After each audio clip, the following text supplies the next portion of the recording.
to put something on front page or in internet, now that the social media put it there, which may damage the reputation of the country and affect foreign investors. Foreign investors will go to places where there is peace and security. And when the individuals are themselves talking about the absence of peace and violence and other things, and then the businessmen, instead of investing money at home, they're taking money abroad to invest, then who are you expecting to bring money here to invest? Most investors will come if there's partnership with local entrepreneurs. But most Nigerians who can generate that local capacity just send the resources abroad. And the investors, knowing what is happening, they are scared to come down. So we can never develop unless we have decorum in the way we talk about ourselves. We insult one another with a certain relish. That has to stop. We are not the only ones reading these things. They are all on the internet. They are all on social media. They're everywhere. This freedom, we are taking it to a reckless level, to a point where it's harming us economically, harming us socially. Most of African countries know so much about our ills, even when those ills, their own ills may be worse than our own. This can be discussed in the framework of constitutional amendment so that we will know what kind of instructions to put down or the kind of dialogue to have with the media so that we know exactly what we should keep to ourselves and what we should print out. Thank you so much, Senator. Let me let you catch your breath. We'll take this report very quickly. The Nigerian economy in the last 6 years has put up a resilient posture despite circumstances that put it to test. Having survived a recession twice, Liakatong Babatunde in this report takes us through that journey. The start of the Buhari administration was on a shaky economic note, as the world at that time was in serious crisis that saw oil prices declining sharply.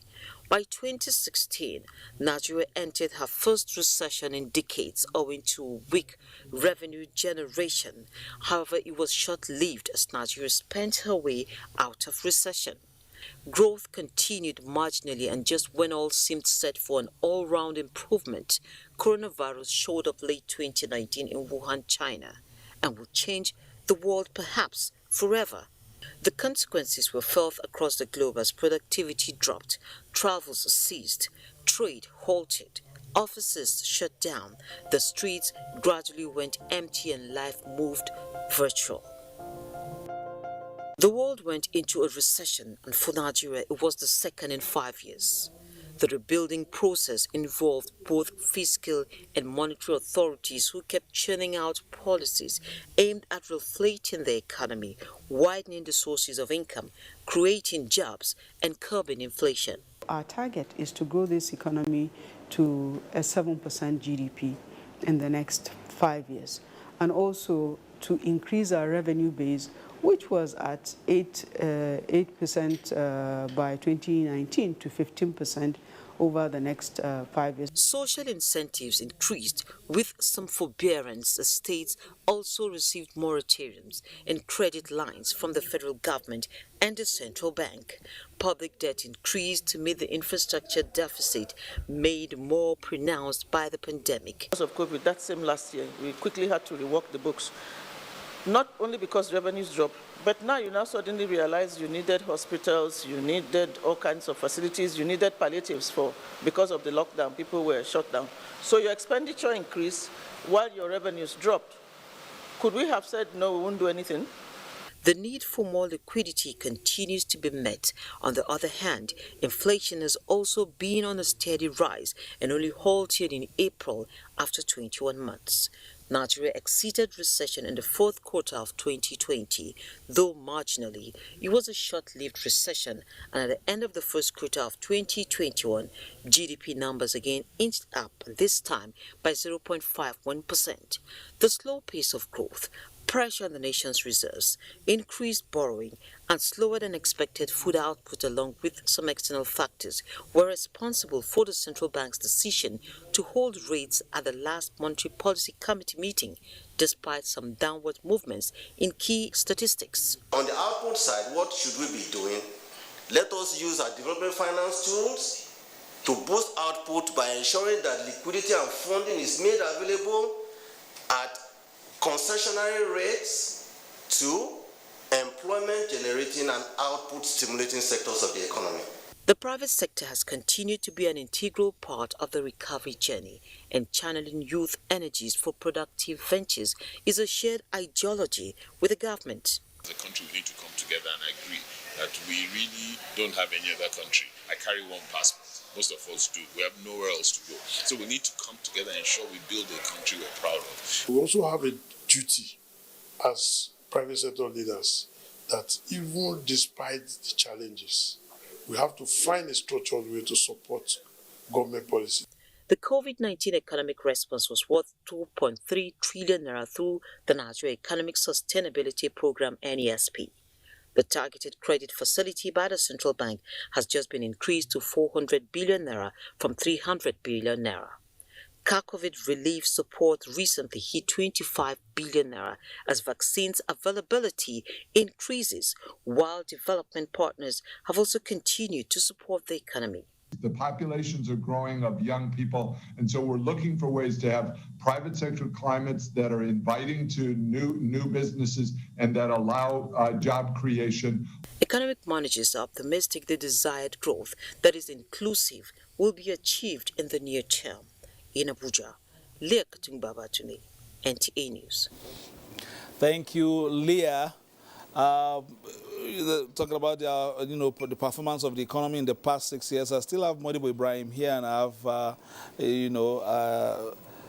distinguished Senator Jonathan Zwigina as we continue to look at this Nigeria, journey into democracy and nationhood, as well as the contributions of our heroes. Before I come to Ibrahim Modibo, let's go to our Sokoto Network Center to get the ambience of the seat of the Caliphate. This is the central city of Sokoto State, and behind me is the historical Sultan Palace here in Sokoto. 21 years of uninterrupted Nigeria's democracy, 12 June being the Democracy Day in Nigeria, must have its own significance. What is that significance? Political analyst Professor Bello Bada will be talking to us on the significance of 12 June as the Democracy Day in Nigeria. And political scientist Professor Tonkoya Hayababa, who will also share with us the significance of 12 June as Democracy Day in Nigeria. The most significant is, I think, there was a big lesson to learn. Election was conducted when it was just about to be announced who was the winner. The military regime annulled the election. And I think the uproar that followed, the kind of demonstrations by different organizations that really protested, I think that was the lesson. That was what we really benefited in 1999. It was because of that. So that was why in 1999 they felt definitely they had to go. The military had to go. And it's an old fashion. Nobody, all over the world today, military regime is an old fashion. So that is the biggest lesson to learn. And they have learned to be patient, to protect our territories, to protect our country in terms of any aggression. Every one of us has a role to play to make sure that Nigeria lives in peace, Nigeria progresses, Nigeria develops. In cases where we find leaders are not doing what they are elected to do, people should really talk. When you talk, they have to consider. And when they realize the majority of the people are calling their attention to do more, they just have no other option. Otherwise, in the next election, they will be shown the way out. It's a day that usually reflects on the shared values of democracy in Nigeria. It is a day in which activists who fought for the restoration of democracy still hold on to and actually renew their call, not for restoration of democracy this time around, but for democratic governance to actually take its roots, for dividends of democracy to be delivered, for principles of democracy to actually be adhered to, and for benefits of democracy to be seen concretely on ground. In Sokoto, I'm sure Mabadati. Dati from Sokoto State. Ibrahim Modibo is still here, and Senator Zwingina was talking about, things we need to do to position ourselves for greatness, and not in terms of potentials alone, but actually achieving greatness as a nation. The tweaking we need to do in terms of, the Constitution, issues of security as well as financial autonomy, and more opportunities for administrative control for the local government authorities. What is your take on Senator Zwingina's intervention? Yes, there's a need for us to critically examine the present constitution with a viewpoint to do some adjustments, or if you want, but to a larger extent, as structuring, so to say. Now, if you look at the constitution and the present setup of local government system within Nigerian, within our federating units, you will agree with me that the governors have pocketed the local governments because of the joint account syndrome. You'll find out that local governments are just existing in name. You will see local governments getting less as 200 million or maybe 500 million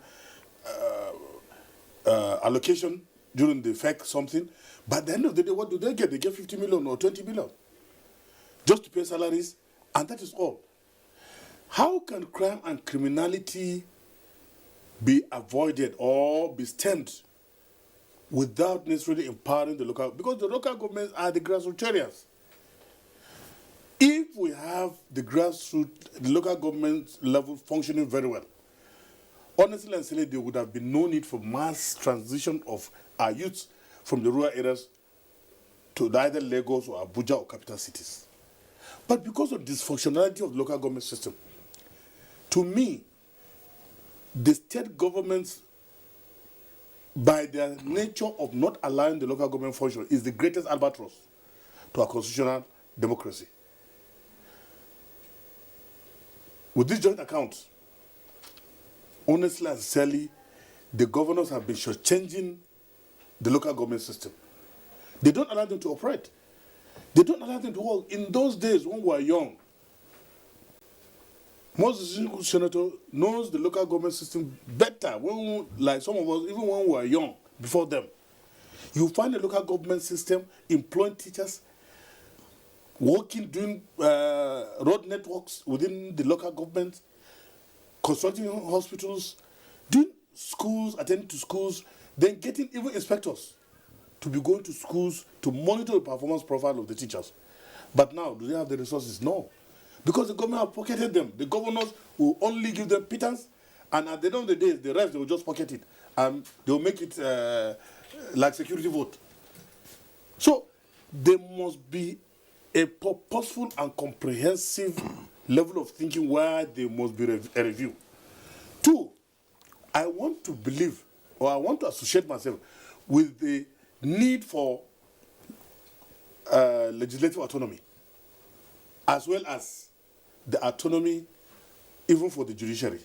Because the tripodal structure of our constitution, executive, legislative, and then the judiciary, must stand on their own. It is a prerequisite of functionality of democracy, and it must be abided to. Because I strongly believe if we have an enduring legislative system that is financially autonomous, it can checkmate some of the misdemeanors of some of these governors. Two, if you have a functional judiciary, the judiciary will also be up and doing because they are not dependent on anybody. Neither are they dependent on the president or the governor, because already at the center, I know that the legislature, they have their own autonomy, the judiciary, but in the states, they don't have.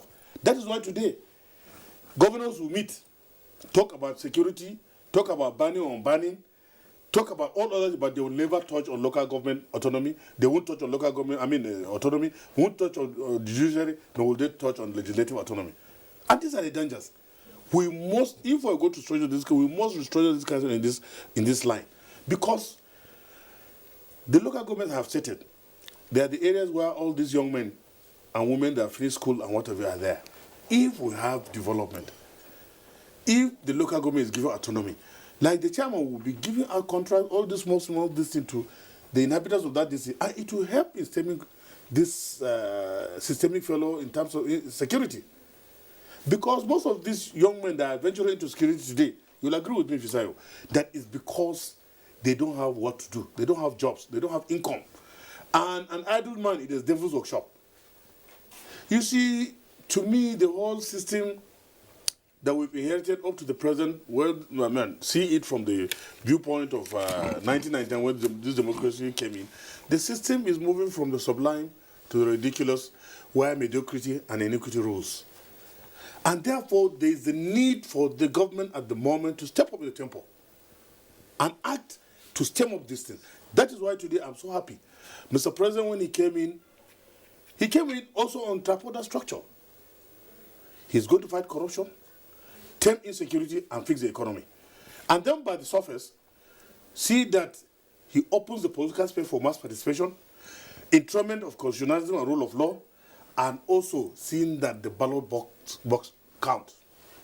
So in laying out this beautiful network of ideas and ideology, or a kind of agenda, the government, in its responsibility to the Nigerian populace, must be able to tackle all this. It has been doing a lot, and I have to commend Mr. President for doing a lot in terms of development structure, in terms of fighting corruption, because whether we like it or not, honestly and sincerely, the first 5 years of Mr. President, in terms of fighting corruption, he has done very well. Whether we like Magu's face or we don't like Magu's face, I can tell you, Magu has captured a lot of hearts, including my own, in this country. But we have a new person at the helm now. No, if history is not retained, infancy is perpetual. We must look at historical perspective of Magu from where the thing has started under this government to the present. I did not stop there. I'm continuing. Okay. That's why the new man that came should enter the big shoes, because Magu left a very big shoes in terms of fighting corruption. And if you look at the issue of insecurity, or let's look at the issue of infrastructure, Mr. President has done very well. If you look at the railway systems, just recently, Lagos, Ibadan has just been opened, Kaduna, Abuja opened, now Itapa, Wari, 327 kilometers opened railway. Now they are thinking of opening Kaduna to Ibadan, and also maybe by the grace of God, it may even reach Yola. So I just pray that the government has this plan. Yola? Yes, I'm from Yola. Okay. Adama. So if you look at the network of roads that this government has created, it has done very well. But all this has been overwhelmed by insecurity. Because of the level of insecurity, we've not been able to see to the beauty of all the achievements of Mr. President. The security is a major challenge, and I'm happy that he's trying to do something, but the security seems to be overwhelming. All right, so let's quickly go to Senator Zwingina, and I want to take this. I wanted to, wanted to help us look at it from the perspective of your time and now. The issue of parties and ideologies. We see people jumping from one party to the other and all that now. Where is the place of ideology in our democracy and in our politics of today? Well, that is one of the issues I mentioned earlier, that ideology is the most important and yet missing element in our political party structure, and that we need to get back to that. In our time, we associated the National Republican Convention as the right wing and the Social Democratic Party as the left wing. And if you remember the famous catch by Humphrey Nwosu, a little to the left and a little to the right. But they were representatives of right and left-wing tendencies. Just like in the United States, the Republicans are right-wing, the Democrats are left-wing. So also in the US, everywhere. But in Nigeria, we need to go back to the philosophical foundations of party practice. And that is why I say if we have a commission on political party regulation, one of the things they will insist is a clear description of the ideological framework of the party, as opposed to party B or party C. If we don't have that, then all we will have is simply two structures, virtually the same name, well, not the same name, same structures, and all they do is change candidates for election. And that's why cross-carpeting from PDP to APC or APC to PDP is so easy. because there's no test, ideological test. You are offended there, you move to the next place. And maybe you have a problem with your chairman, you move to the next party.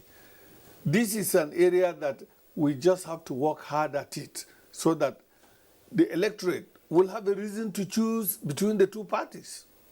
Right now, the electorate is like choosing individuals, not parties, because there's no real, practically very little difference in the parties. But the law recognizes the party. The law recognizes the parties. So the electorate virtually, they choose individuals. Where they prefer an individual, they go for him, because there's really no difference between individual A and B in terms of ideology. We have to work hard at ideology, but ideology belongs to the leadership. The leadership of each party must set a framework of ideology, and we need to leave that task to the leadership to do that. But we have to make it as a conscious assignment. Right now, that is absent, and it's not good for our democracy. All right, earlier in our discussion, we're talking about inclusion for youth and women. Let's take our next report, and we've been talking about women in politics. Let's take that one now, and then we'll continue with our discussion. Nigerian women! A clarion call to action for women to make impact in the political arena. This Mrs. Sarah Jibri heeded to when she vied for the position of a president. Also to become political mothering president, to renurture Nigeria so that we will understand the role Nigeria has to play in the context of Africa. She represents thousands of women fighting against all odds in the struggle for emancipation. The journey for women could be said to be that of the good, the bad, and the ugly. Going by history, the 1929 Aba Women Riot is a point of reference, given the role women played in changing unfriendly order. Women in the provinces of Calabar and Owerri traveled by the waters to protest the imposed tax on market women by the colonial masters. This status is on ground to show for it. And like an idiomatic expression, the water continues to flow with its wave tide. Where this woman has been, the women work hard to overcome. You have the numbers, but you've lost the philosophy division. In the Senate, we're just less than 10%. And that's probably the highest organ that you have. If we have missed the opportunity of having more elected women in Parliament or in executive position in 2019, we can make amends. We need the men that have the liver to say, yes, I am taking a woman as my vice president. Or a woman that will say, okay, I'll take a man to be my vice president. What many say is the way out is the push for the implementation of the 1975 Beijing Conference agreement that 30% of public seats and positions should be reserved for women, hence the 35 affirmative action. I support that clamor for a reservation of certain seats for women by creating extra seats for women in the Senate and House of Representatives. We really need to have our women come. Our women are good managers of resources. I honored both the Senate President and the Speaker as a he for she champion. These are people who believe in gender equality. Nigerian women have come of age from the visibility given to them during the better life of rural women by the late Maria Babangida and more appointed positions by subsequent administrations. The narrative is that of higher grounds, with present government of President Muhammadu Buhari giving women best of better deeds through more appointed positions and making case for their political inclusion. Given the size of our population, more can be done to improve the participation of Nigerian women in politics. In the light of this is the emergence of Ngozi Okonjo-Iweala as Director General of the World Trade Organization, WTO, in the year women are making waves globally. Mr. President has promised, and we will see a whole lot of difference. He supported all the requests put before him on gender mainstreaming, and he added that my humble self and the Attorney General should work together with the National Assembly to see that the 1999 Review Committee favors women. And see that my party are making every effort to change the narrative and to address issues of gender imbalance. Talat Ezedike, NTA News. Thank you, Talatu. We'll be looking at so many things around the, economy as well. We've spoken extensively about women in politics, and also we'll still be speaking about the youth, of course. But no doubt, the COVID-19 pandemic had sent global energy markets reeling. Nigeria's determination to navigate and stay afloat led to the declaration of a decade of gas as part of efforts to driving gas monetization. Now, Lydia Sampson reports that key players say Nigeria's oil and gas industry has been proactive in the last 1 year. With oil prices still struggling to rebound from the collapse in demand during the first quarter of 2020, linked with the increasing concerns about climate change and its effect on conventional energy production, experts agree it is difficult to find a bright spot. In the midst of all these challenges, Nigerian oil and gas sector from the upstream, midstream and the downstream had not just continued to thrive, but final investment decisions for critical projects were signed, with work already in progress in the Ajaokuta-Kaduna-Kano gas pipeline project, an integral part of the Trans-Nigeria gas pipeline, with a capacity to transport about 2.2 billion cubic feet of gas per day. Also, the MPDC integrated gas handling facility and liquefied petroleum gas storage and dispensing plants inaugurated at the Edo State, amongst others, support efforts at eliminating gas flaring and process over 200 million standard cubic feet of lean gas to the domestic market per day. When completed, will provide gas for generation of power and for gas-based industries, which would facilitate the development of new industries and also the revival of moribund industries. I must say that this is a very transformational project and very good for the integration of this country. I am very proud to be part of this project. By 2023, NPDC will be the #1 upstream company in this country. In technical ground and in terms of investment that we have seen coming, the FIDs that we know will happen, the Bonga Southwest, Bonga North, the Bosi, and so on, with projects that are lined up, incremental projects that we know that are lined up in the industry, too many for me to mention, but clearly capable of adding the additional 500,000 barrels within the next 2 to 3 years. To provide an alternative to premium motor spirit as the sole automotive fuel and reduce the huge importation bill of the product, the federal government launched the Auto Gas Initiative. The Edo State government, the Edo people, and I'm sure the people of Olobo, have decided to embrace Nigeria's gas policy.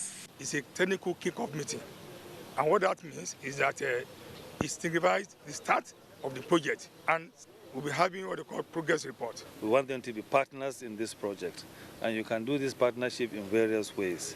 So yes, employment, they will have priority around that. Similarly, the Department of Petroleum Resources launched Nigeria Gas Transportation Network Code in line with the federal government Gas to Power initiative. The Department of Petroleum Resources is taking bold steps to provide more accessibility to electricity generating companies to the Gas Transportation Network Code.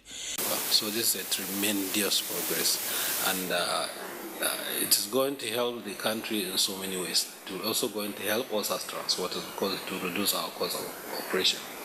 The execution of the engineering, procurement and construction contract signals the effective commencement of the detailed design and construction phase of the multi-billion project, which on completion is expected to raise the NLNG production capacity by 35% from the current 22 million tons per annum to 30 million tons per annum. The Ministry of Petroleum Resources came up with 9 delivery priorities from 2019 to 2023. These include eradicating smuggling of petrol across the Nigerian borders, completing gas flare commercialization program, increasing crude oil production to 3 million barrels per day, reducing the cost of crude oil extraction by at least 5%, driving petroleum industry bid passage, as well as deep offshore and inland basin, working with private sector operators to increase domestic refining capacity, collaborating with private sector to create a large number of well-paying jobs, implementing strategy towards taking 100 million Nigerians out of poverty. This project will transform the lives of the people of Kaduna State and will improve its economy. So we're very grateful to the federal government, to Mr. President in particular, for seeing this through. Key players say to reinvigorate the energy sector and economy, Nigeria must do a lot more when it comes to investment in infrastructure, job creation, and diversification. However, industry players remain frustrated by the delays and inability to sign and pass the petroleum industry bill. They call for fierce sense of urgency in its passage, especially in the era of the energy transition. They are unanimous that the petroleum industry bill needs to be passed, as it allowed energy companies to turn their attention to producing energy that drives economies. In Abuja, Lydia Sampson, NTA. Thank you, Lydia, with an insight on the oil and gas sector. But coming back, to democratic practices, we're talking about elections earlier in the discussion. I wanted to ask you, and now I remember, it seems as if another element has been added. You start as, from campaigns to the, you start your primaries and you move to the podium, that's campaigning, going on rallies. From there, you go to the day of the ballot, the election itself. And then now, before anything, you go to the courts. Why do we have this kind of cycle now that every election must end with litigation as against what we used to have? And or did we have that in your time as well? Yes, there were litigations. If you do remember, the election of Shagari was eventually settled in court. Obafemi Awolowo challenged it, they went to court, and the concept of 12 2/3 came up, during which Shagari was awarded that election. And that is the most important point I want to make, that the courts are supposed to decide on technical matters brought before them by the parties. The court must never choose candidates for parties. But right now, courts have found themselves choosing candidates. Yes. The courts chose Shagari over Obasanjo, over Awolowo. The courts have been choosing other people. What the Constitution should be amended to do is to limit the intervention of the judicial process to referring matters that are not too clear back to the electorate. If there's a matter that is not clear as to who the winner is, the matter should be referred back to the electorate for a by-election, so that the electorate will now decide who should represent them. There are many cases that people are complaining. The courts should not be the final voter, because the courts are now deciding candidates. And there are people who are experts at arranging judicial processes and waiting for the election to be over. And now they move to the tribunal, from the tribunal to the Court of Appeal to Supreme Court. They've lined up the process. And so as a politician now, you have to keep that money aside. Yes, that you're talking about. Yes, you have to keep that. In fact, the amount of money required in litigation after election is almost twice more than the one required in contesting election. Because the lawyers don't charge small. And there are also rumors that some judges also charge. I can only say rumors. Rumors, yes, please. Yes, rumors. But the most important thing is the lawyers don't charge small. So we have to amend that constitution and specifically outlaw final decisions of elections from the hands of courts. The court should refer a matter back to the electorate once there is a technicality that has been observed conclusively. Furthermore, I think it is also very, very important I think the Constitution has separated it, pre-election matter and post-election matter. But some of them still do come up. Some judges allow the matter on principle, or maybe there's some fair lack of judicial process that affected him, and it's allowed. All those things should be streamlined so that this system is very neat. And I think once that is done, then we will know that you can take me to court or win in the court, but you will not take the seats. We have to go back to election. Once people know that at the end of the day, they will still come back to election, they will stop going to the tribunals, unless they are very sure of their case. Ramodibo, you're a politician. We've seen a lot of smart, politicians in these cases, waiting for those processes in one way or the other. And, sometimes even when it looks as if, ballots has been concluded and the people some people just go ahead, especially as we discussed in terms of using youths as cannon fodder, disrupt the process because that will now make it end in court. How do we discourage these tendencies? By allowing the ballot box count. That's the only way we can discourage all this. And also punishing offenders. There should be maybe a court that should be reserved for electoral matters. Like tribunals? Yes, like tribunals. Let there be, purely for electoral matters. I'm saying there are already election tribunals. Yes, but all these tribunals, I don't know. Because honestly and sincerely, if you look at the way these tribunals will be going, the lower tribunal will give this verdict, they will go to appeal will give a different verdict, they will go to Supreme Court, and the Supreme Court might likely give one among the two, one verdict will come up. So there is no synonymity, there is no synonymous level of judgments that are in consonance with the dictates of the ordinary politician. As far as I'm concerned, a judgment of a court of law, it can pander to the whims and caprices of the judge. If the judge likes your face, he might give you judgment based on some technicalities. Because they are experts. A judge can do two judgments for you. And we have seen it in this country where some people, based on technicalities or based on one reason or other, the judge will have to this thing. There's a reserved judgment. Yes. There's actually a reserved judgment sometimes if you have... No, there are two judgments. There might be two judgments. So whoever wants to collect one can collect. This is an allegation. Let's go quickly to... Yes, it's a rumor. Let's quickly move on to... The judiciary is a major feature of democratic system of government, which deals with the administration and dispensation of justice. No doubt, it is said to be living up to its constitutional mandate, resulting in Nigeria's 22 years of uninterrupted democracy. However, in recognition of its strategic role, the current administration in the last 6 years remarkably embarked upon justice sector reform initiatives, culminating in the signing of the Executive Order 10 on judiciary autonomy to provide for financial independence of the judiciary and legislature of the 36 states of the Federation. Judiciary correspondent Vera Chinwoba is here with an assessment. Nigeria's present democracy culminated in the country's Fourth Republic on the 29th of May 1999, unshackling the judiciary from the bondage of military decrees amid great expectations. Military rule in Nigeria significantly hindered the efforts to implement democracy, as it caused a major shift in the political, social, and cultural life of Nigerians.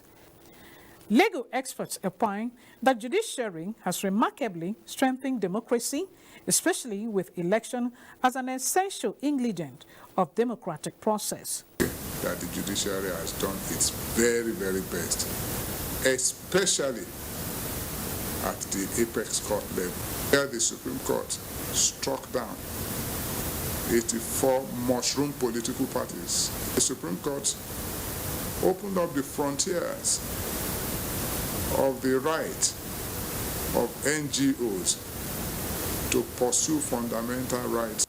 I must give kudos to the judiciary, especially in the area of election-related litigation, the judiciary as well as the legislature. The ushering in of President Buhari-led administration in 2015 gave priority attention to judiciary in recognition of the strategic role it plays in sustenance of democracy. The administration embarked on justice reform sector initiative, ranging from review of existing laws to reflect present realities to signing of Executive Order Number 10 on judicial autonomy by President Buhari, which is seen as another milestone achievement. Legal experts, however, say impediments confronting democratic desires of Nigerians need to be tackled for democracy to thrive. Most importantly, to change from this over-monetized and burdensome presidential system to a modified parliamentary system with a lot of checks and balances. The Supreme Court is overburdened. We have canvassed in the past that there should be regional Supreme Courts that will deal with matters which are not national or constitutional in nature. Land matters, matrimonial matters should have a constitutional limit. They should end at the regional Supreme Courts. It is almost impracticable to think of democracy without judiciary, since democratic development and sustenance rest on an independent and fair judiciary. In Abuja, Viera Chumba, NTA News. Thank you, Vera. We still have in the studio Senator Jonathan Zwigina, who was the campaign coordinator and Director General of the MKO Abiola Hope 93 presidential campaign. And we also have Modibo Ibrahim, who also participated in 2019 elections, at least at the early stage, the primary stage of the, election.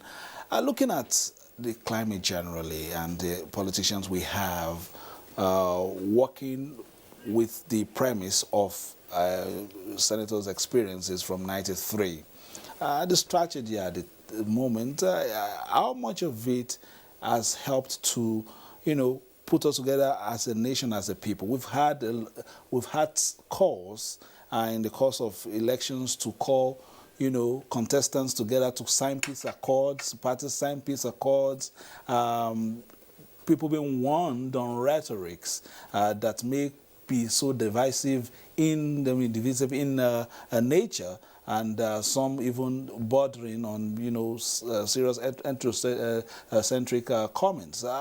How did we become, this in our quest to, as you politicians say, capture power, that we have, made the political landscape so, fractious?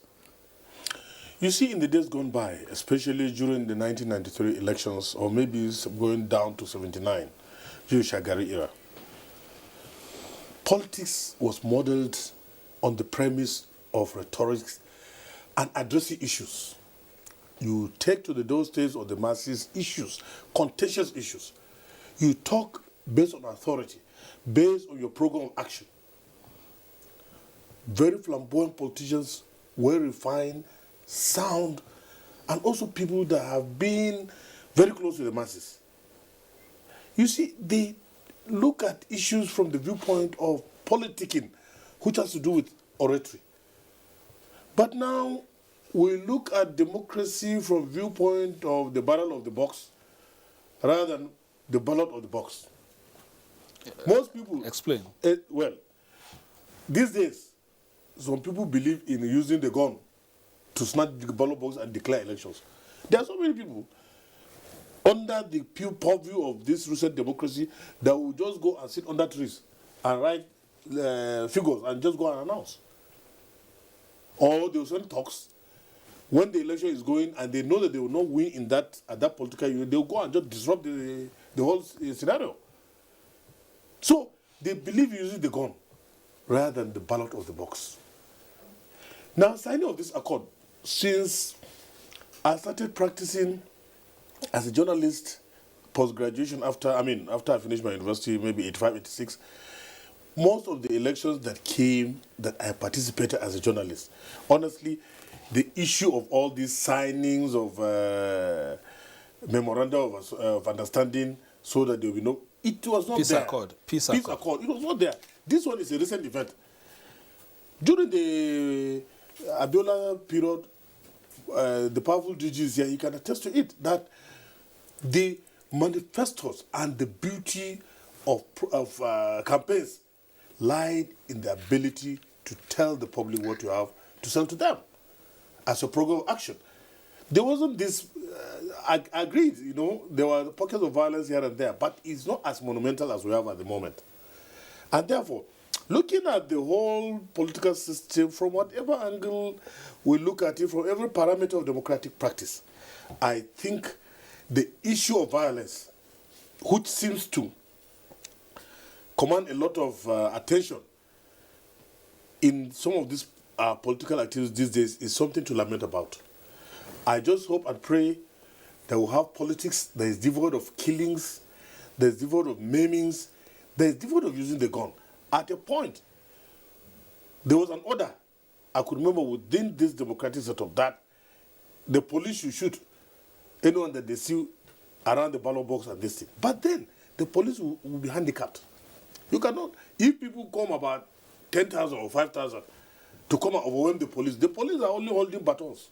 They don't allow them even to go to this thing and the army close to the polling booth with guns. Because the international community will cry foul. Why are you arming the police in a democratic setup like this? So, and these people will just go and carry cutlasses, they will carry them guns, they will carry AK-47, overwhelm the place, turn the place topsy-turvy, scatter the ballot box, and overrun the place, just like a conquered empire. So, if they do that and they succeed without any reprimanding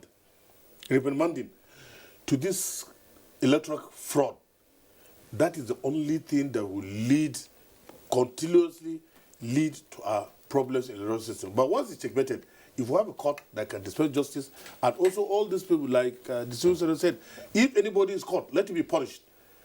The punishment as an end credit will checkmate all these things. But once this is allowed to go, because some of these thugs, when they are caught, I have never heard of any one thug that has been sent to prison in this country. I've not been hearing.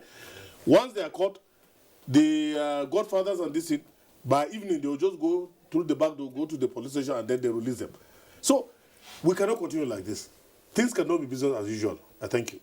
All right, let's, we can't say that, thuggery and election violence is a new thing, especially if we remember the experiences in the, Second Republic. But how do we, dissuade or de-incentivize, election violence? Well, as I said, the simplest way to de-incentivize election violence is to isolate areas that have violence, apprehend those found culpable, punish them, but don't award the results. Call another poll. Other areas that had no violence can wait. All those who want to observe should come and concentrate in this area. Call another poll and have elections contested and votes count.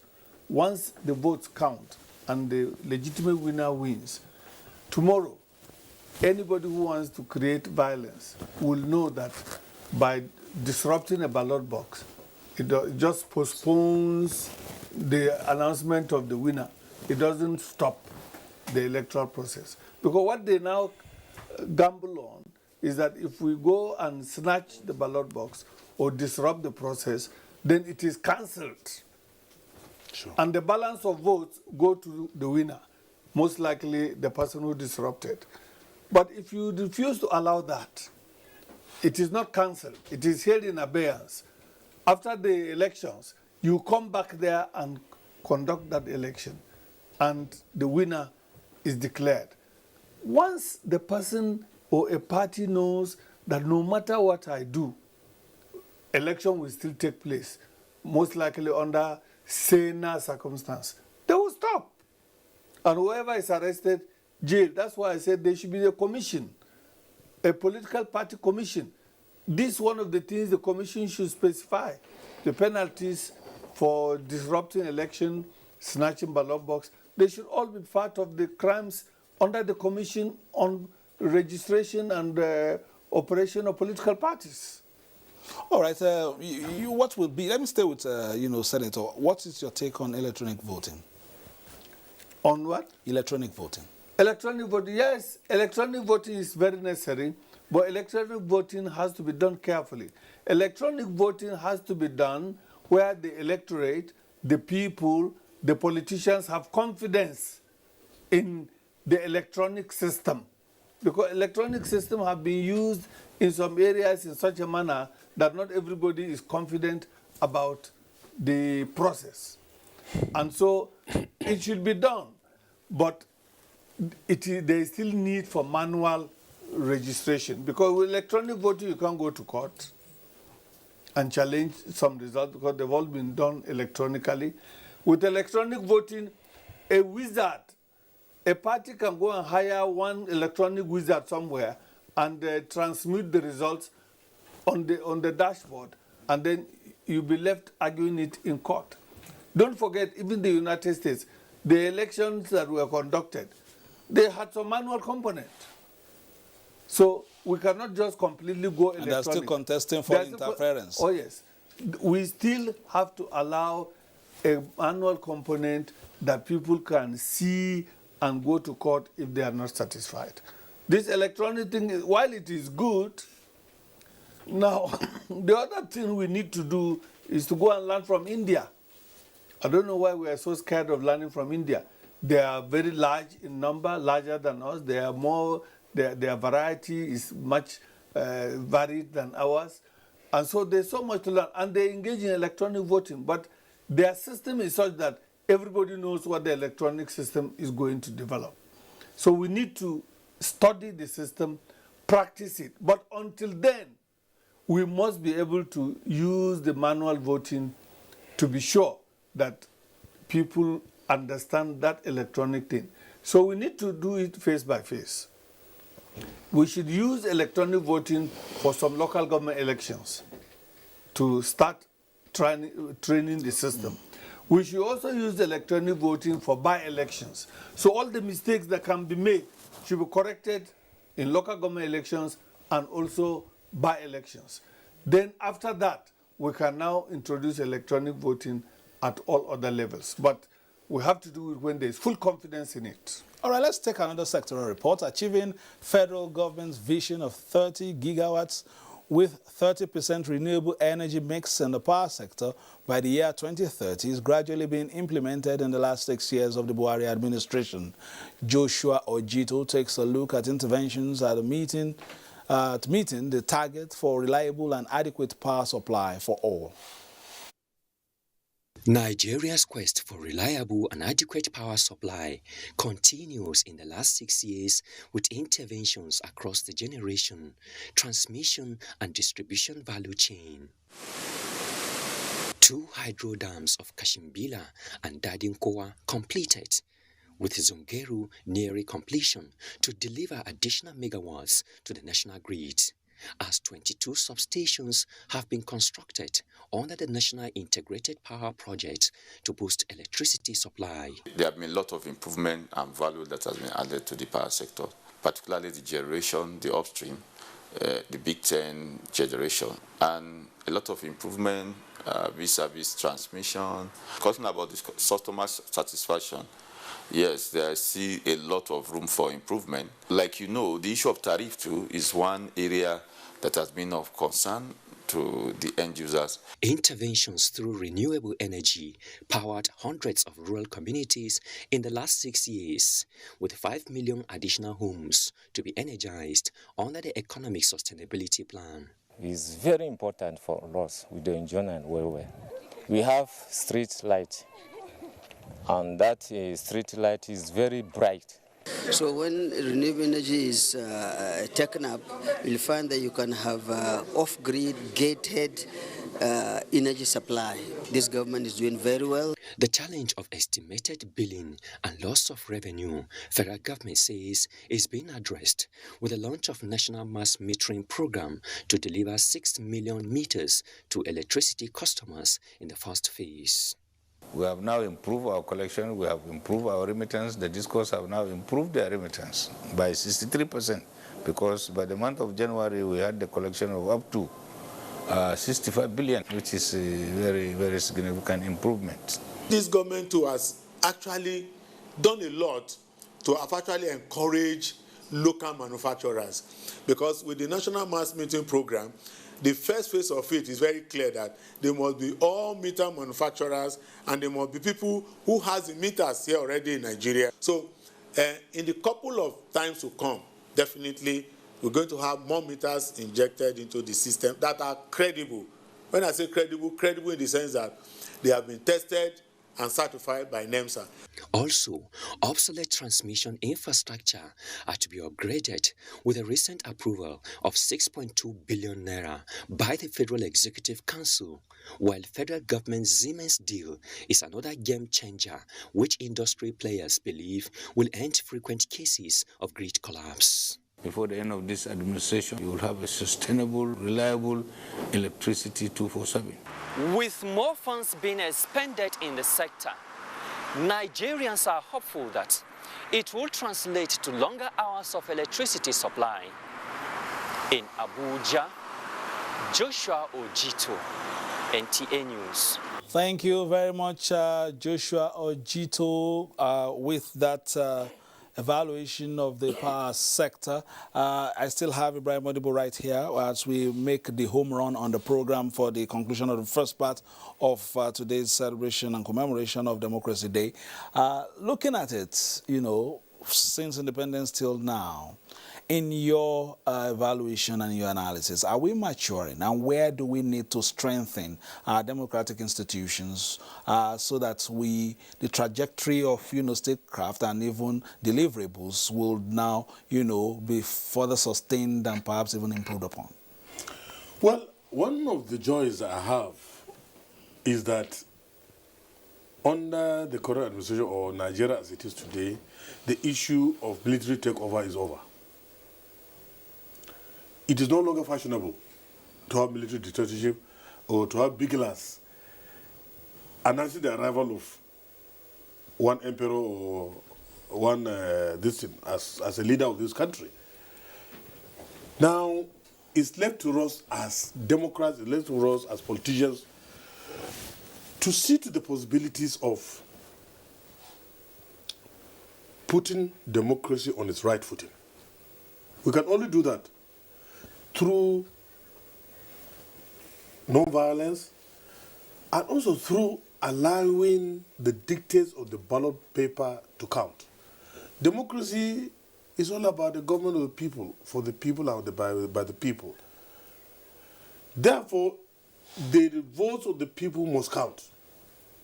There must be rule of law and constitutionalism.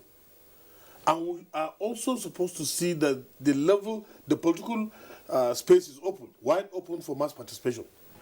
Therefore, I strongly believe that as politicians, there is the need for all the contending parties, to see that democracy is practiced under a very healthy and germane atmosphere. By trying to bring in violence, you're opening a window of opportunity for anything to happen. And therefore, if we want to have a stable democracy, we must practice this game according to its rules. Politics without rancor. Let's quickly go to Abeokuta. Erinsola Abiola has left the studio, of course. She was one of our guests earlier in the day, but there's a special package for the repose of the soul of the acclaimed winner of that election. Let's hear from Abeokuta as we continue. Thank you, studio. We are in Bagura, the residence of the late Chief MKO Abiola, where the Ogun State government is organizing a special prayer to pray for the repose of the soul. The state government is saying a very big thank you to Mr. President for recognizing June 12th as a public holiday and as the Democracy Day in Nigeria. I have with me the Commissioner for Information in Ogun State, Mr. Abdulwahid Odushile, who is going to tell us more on this program. It's customary for the government of Ogun State. We celebrate our own, and not just our own. It's an icon of democracy in Nigeria, and that must be one of the reasons that the President Muhammadu Buhari graciously approved the declaration of today, June 12, as Democracy Day in Nigeria, instead of May 29 that had been the case in the past. So we are really grateful to the president for that, and that's why we are organizing this special prayer in conjunction with the family of the Chief MKO Abiola to not just celebrate him, but to pray for the repose of his soul and to draw attention to what Chief Abiola actually stood for and what June 12 is or means to democracy in Nigeria. The price he paid was to bring democracy into this country, but that election galvanized the movement towards the democratic rule in Nigeria. 1999. And we are really proud that my son in Ogun State was the harbinger of democratic rule in Nigeria. And that's why we are celebrating him, and to remind our people that Chief MKO Abiola actually stood for democratic tenets and all good people. He stood for peaceful coexistence among all Nigerians. He stood for unity of our nation, and he abhors violence in whatever form. And we are glad that we are proud that our people today are celebrating this June 12th Democracy Day in peaceful manner. No rancor, no protest, nothing, because not just in respect of Chief Abiola, but at least to also respect our president, respect ourselves, and to respect our nation, and express our wish for a united, egalitarian society in this country. I also have with me the family secretary, Ramon Abiola, who is going to tell us about the event of today. Ogun State government has been in support since we start the anniversary of this June 12. That was during the regime of Governor Shoba. And now up to date. And to the current governor, Adedapo Oluwaseun Abiodun, our governor. Glory be to God. And we still want more, but Ogun State is trying. After this prayer, the state government is moving to MKO Abiola International Stadium in Kuto in Abeokuta to continue with the traditional march past and other activities marking June 12 as Democracy Day in Nigeria. Thank you, studio. Very much coming from the heart of the matter. That's the Abiola family home there, and the reporter was right there. You can trust it to get you that. Before we go, of course, guest Madibo Ibrahim has already given his final take on the program, but we can't head without taking a word of wisdom from Senator Jonathan Zwingina, who was a major actor in what's culminated in today being recognized and being cast in stone in our memoirs as Democracy Day. Yes, one of the things I will call on Nigerian politicians to emulate is not to be scared of merit. Chief MKO Abiola was not scared of merit. He chose people based on merit, whether they are his journalists, his media people, his campaign staff, everybody based on merit. Sure. People are commending Zulum. He was chosen based on merit. Now, one of the greatest drawbacks of our politics is people, godfathers, choosing their successors on the basis of loyalty and mediocrity. Yes. Once you are competent, educated, smart, they say, oh, you are very dangerous. Yes. You will not cooperate. That's true, sir. You will be asking too many questions. It's true. Once we learn to allow merit to count in our political process, I think Nigeria will go a very long way. And that will be my last appeal to Nigerians. Many thanks to you. Let's first thank Risola Abiola from our NTA News 24 studio, joined us earlier, also a daughter of Chief MKO Abiola. And Ibrahim Modibo, one-time aspirant, also, of course, a political affairs analyst and a journalist, and also a student of your students. And of course, we have had Senator Jonathan Zwingina, who was there throughout the process, the election itself, and when it was cancelled. Thank you for being a part of it, and for you also for joining us for this first part of the program. We urge you to play your politics for the greater good. My colleague Omini Oden will be joining us after at the top of the hour for more analysis and reflections on today's, this special date.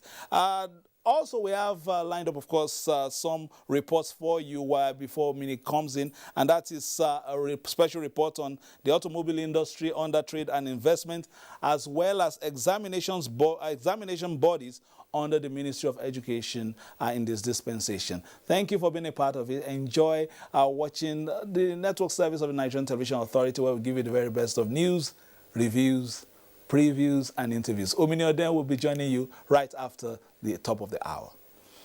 Nigeria's trade balance in 1999 was 8.21% and worth $4.8 million, with trade percentage to GDP standing at 34.46%.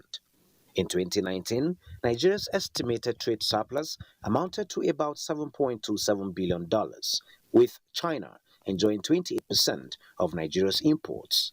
the United States 8.54%, the Netherlands 7.57%, and India 7.16% as main import trading partners of Nigeria as of the fourth quarter of 2020, which indicates a geometric growth. Nigeria imported machinery equipment and pharmaceuticals, among others, while exporting petroleum and other raw agri-commodities. The value of Nigeria's total trade stood at 10.1 billion naira in Q4 2019, representing a 10.15% increase shortly before COVID-19 came knocking, forcing countries to shut borders, bringing trade to an all-time deficit, except for pharmaceuticals. These numbers are about to change with the gradual opening up of economies and the gradual implementation of the Africa Free Trade Agreement, where countries with production capacity in excess of their consumption are eager to open up, while those that consume more than they produce are cautious. We tend to be, consuming more than we produce, but we also have huge potential for production. And I think what has been happening recently, there's more emphasis in this real sector. Various governments, particularly this one, you can see the policy is inclined to reduce dependence on the oil sector and increase the contributions from agriculture, from manufacturing, and from mining. And these are really the drivers of the future. So now these areas are opening up. I think we're better positioned to face the challenge of the African free market. To be competitive in this market, government is building capacity in country by opening up new special economic zones across the country and setting up an infrastructure company, among other measures. We want to make Nigeria attractive to investors who want to take advantage of that free trade area, because it is the largest free trade area in the world at the moment. We're setting up these free trade zones. We're trying to make sure that we have all the necessary infrastructure in place for these zones so that people can just come, set up their factories, start to produce and start to export. Government is also implementing an industrialization plan. A lot of work had been done on an infrastructure master plan. We are also mainstreaming that into the National Development Plan.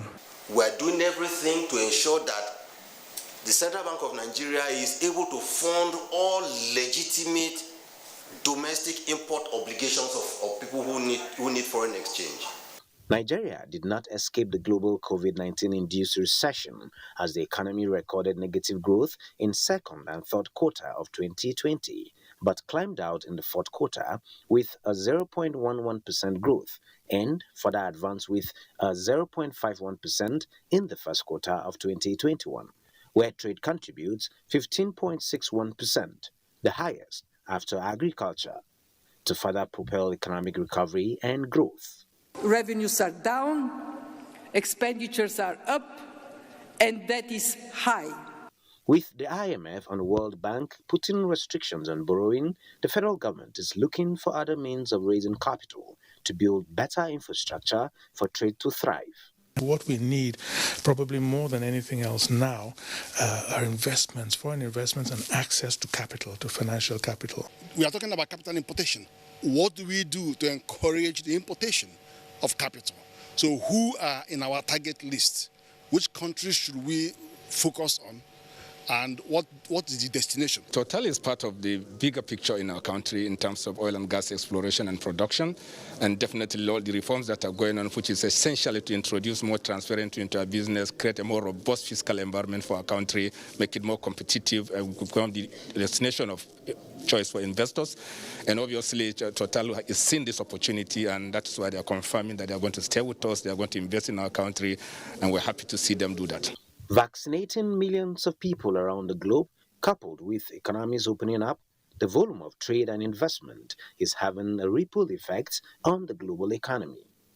In Abuja, Benny Adams, NTA News.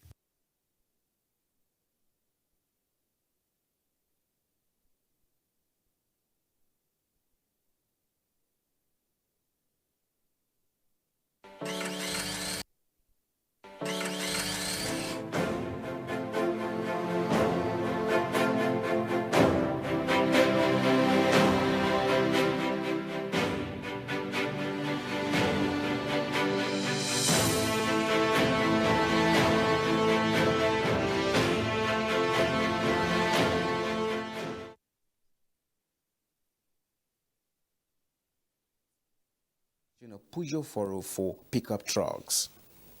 Significant development began in the sector in Nigeria in the 1970s during a period of oil boom, where the federal government signed joint venture partnerships with foreign car manufacturers to assemble vehicles and provide technical assistance towards vertical integration within the local industry. These foreign brands went on to dominate the industry from the middle of the 1970s to the end of 1980s, which then went comatose. And just recently, there had been a consideration that the potential market size for vehicles in Nigeria makes it an industry in which the country should have a competitive advantage, since the auto industry is strongly driven by economies of scale. And this, among other considerations, necessitated the government to awaken the industry to harness the potentials therein, with the approval of the new Automotive Industry Development Plan in 2013. We need to look at where we were. About 7 years ago, there was very, if not an absence of production or assembly in Nigeria. Then because of the efforts of the NAIDP, the National Automotive Industry Development Plan, automotive manufacturing and assembly came back to Nigeria. As of 2019, and we've moved even beyond that by now, but as of then, we had a combined investment of over 500 billion naira into the automotive sector. One of the key pillars of the development plan has been skills and manpower development. As we speak, we have trained well over 20,000 youth in Nigeria in mechatronics.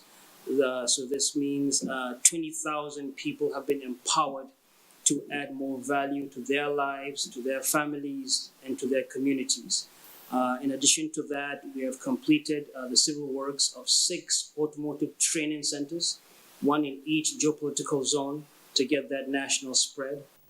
On vehicle electrification, the National Automotive Design and Development Council (NADDC) has worked on the engineering and product development of 2 Nigerian and Africa-specific vehicles believed to contribute towards national development.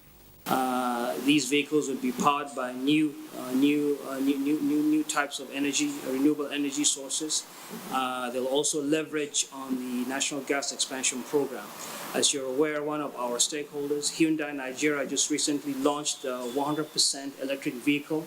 We're very proud of this milestone. It shows that the federal government and our stakeholders are committed not just to producing vehicles, but to producing the most advanced type of vehicles in Nigeria. In a tireless quest to locally produce automobiles in the country, the federal government wants to scale up the production of e-cars, calling for private partnership, and is also moving a step further in technology transfer. So we're saying, how do we move beyond the production and assembly of vehicles? We need to go into technology transfer. So we have commissioned the first 100% solar-powered electric vehicle charging station. This is a 100% renewable energy powered charging station to provide energy for these electric vehicles. Industrialization is proven to be the only way to go when it comes to creating jobs for millions of people. And talking about industrialization, experts have disclosed that no other sector can create jobs as fast as the automotive sector if given the right conditions. And the federal government says that is why it remains resolute to promote local production of automobiles to support job creation and a better nation. Justin Bemunyi, NTA News. An integral component of the nation's development is its success in education, because it is a catalyst for improving individuals' socio-economic position and a gateway to self-liberation. Impressively, challenges posed by the pandemic have only spurred players in the sector to think out of the box, particularly the examination bodies. Between October 2020 till date, the National Examination Council has been able to successfully conduct and timely release the 2020 Internal and External Senior Secondary Certificate Examination and that of the National Common Entrance into Federal Unity Colleges. Commenced with custodian points by 7 in the morning, where the distributors, brought the papers, examination papers and other sensitive materials, and then from the custodian point spread all over FCT. The supervisors came to pick up the questions, the answer scripts, and the optical mark readers, which is called OMR, for the multiple choice questions, and everything went smoothly. The council also conducted trial-tested items in some selected secondary schools in the 6 geopolitical zones of the country, as well as setting up various committees by management geared towards enhanced efficiency and effective operations of the council. The West African Examination Council, WAEC, however, recorded a drop in the enrollment of private candidates for the 2021 examination. Out of the total number of candidates that sat the examination, 7,174 candidates, representing 38.42%, have their results fully processed and released, while 115 candidates, representing 1.58%, have a few of their results still being processed due to some errors on the part of the candidates. Efforts are, however, being made to speedily complete the processing to enable all the affected candidates get their results fully processed and released subsequently. For the Joint Admissions and Matriculation Board, JAMB, series of initiatives were put in place to allow smooth registration of candidates. This is not without hitches, which necessitated the extension of the date by 2 weeks. Candidates' non-compliance with registration requirements, using wrong format to generate profile code while sending NIN to the board's USSD code 55019, using multiple cell phone numbers to generate profile code with the same NIN. CBT Center's violation of registration procedure is another one. Similarly, the board is not resting on its oars in the fight against fraudulent and unwholesome practice by its staff and candidates. This has led to a number of arrests.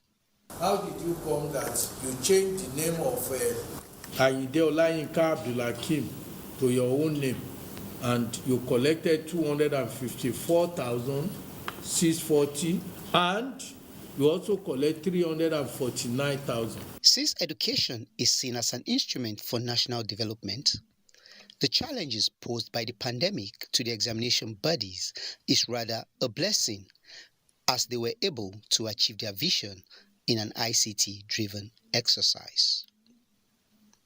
Olayinka Ojo, NTA News.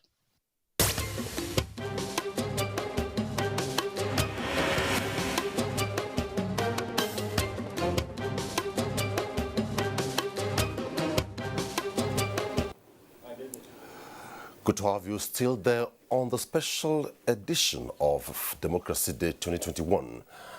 And normally we'll ask, is truly the beauty of democracy really beautiful? And sometimes, somewhere, we used to ask, where were you on June 12th when all this happened and we had actors, we had symbols? I'm taking over from Fisayo Gunfuyi, who flagged off the program today, and while that lasted, they had a couple of conversations centered around issues of the presidential broadcast on this day, Nigeria Women Pray, Women Demo on the Democracy, and a couple of other activities dotting the landscape of the country. On the second leg, we shall be sustaining other discourse and taking reports, or to sustain the spirits and the culture of democracy in Nigeria. On the second leg, I'm being joined to my right. I have MKO Abiola, MKO Abiola's son. Good to have you on the program. Thank you very much.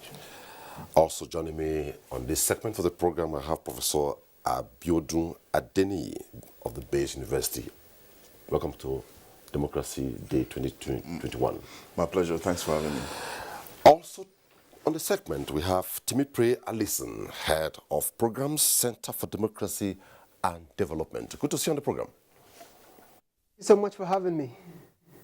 A couple of discussions dotting the landscape of the country where we are as it is. But before then, 22 years of democracy in Nigeria, longest stay of democracy in the political history of the country.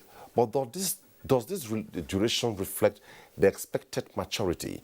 What are some of the memories, the beautiful and of course the sad ones? Remember I told you, is the beauty of democracy really beautiful? Miogidi takes us on a journey to yesterday and a peep into the future. That Olusegun Obasanjo, retired of the PDP, having complied with requirements of the law and scored the majority of votes, is hereby declared the winner. I, Olusegun Obasanjo, I, Olusegun Obasanjo, that I will preserve, protect, and defend the Constitution of the Federal Republic of Nigeria. The return of the Constitution, warm reception from the political class, flashes of smiles of freedom on the faces of others. That was in 1999, the past. And this is the present. Muhammadu Buhari of the All Progressives Congress is hereby declared winner and is returned elected. In between the past and the present lies the story of the survival of democracy in Nigeria. Some are stories of how democracy struggled to survive.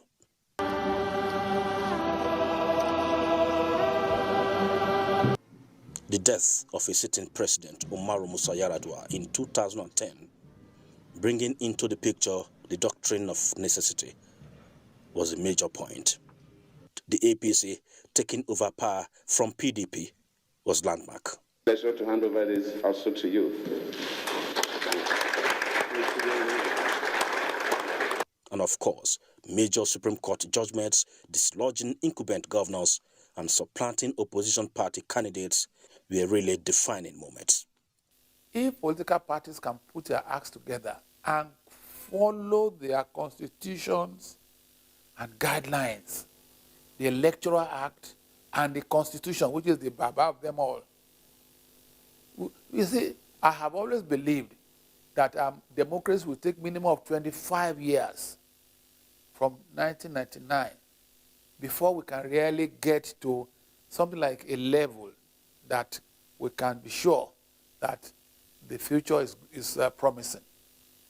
And let us thank God for the Nigerian judiciary, particularly the Supreme Court of Nigeria.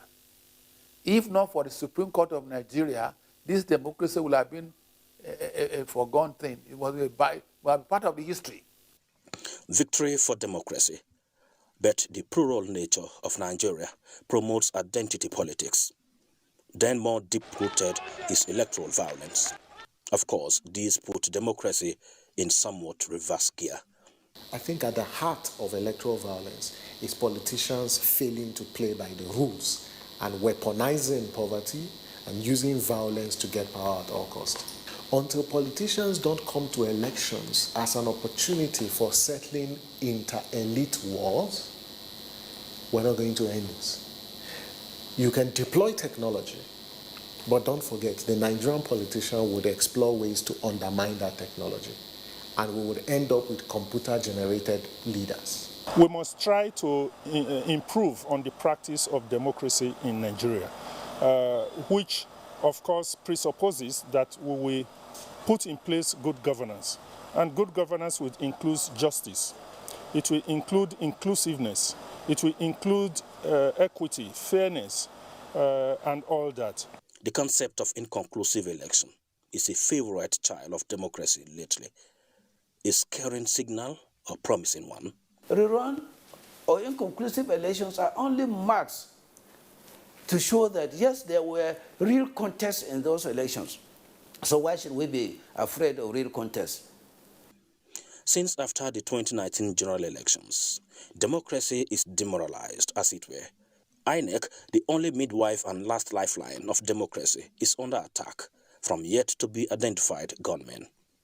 Surely these attacks are no longer freak events, but appear to be quite orchestrated and targeted at INEC. Clearly, these are acts of unjustifiable aggression which may undermine the Commission's capacity to organize elections and dent the nation's electoral process. To deal with anything that will disrupt what was started in 1999, we are at hand to make sure that the people's will be sustained regardless of whatever happens, regardless of any individual inclinations. 2023 general elections are fast approaching. Electoral Act amendment foot dragging, democracy waiting to grow faster, and the electorate watches helplessly, but believers of democracy waiting at the end of the tunnel, because definitely there must be a light, since there is a country.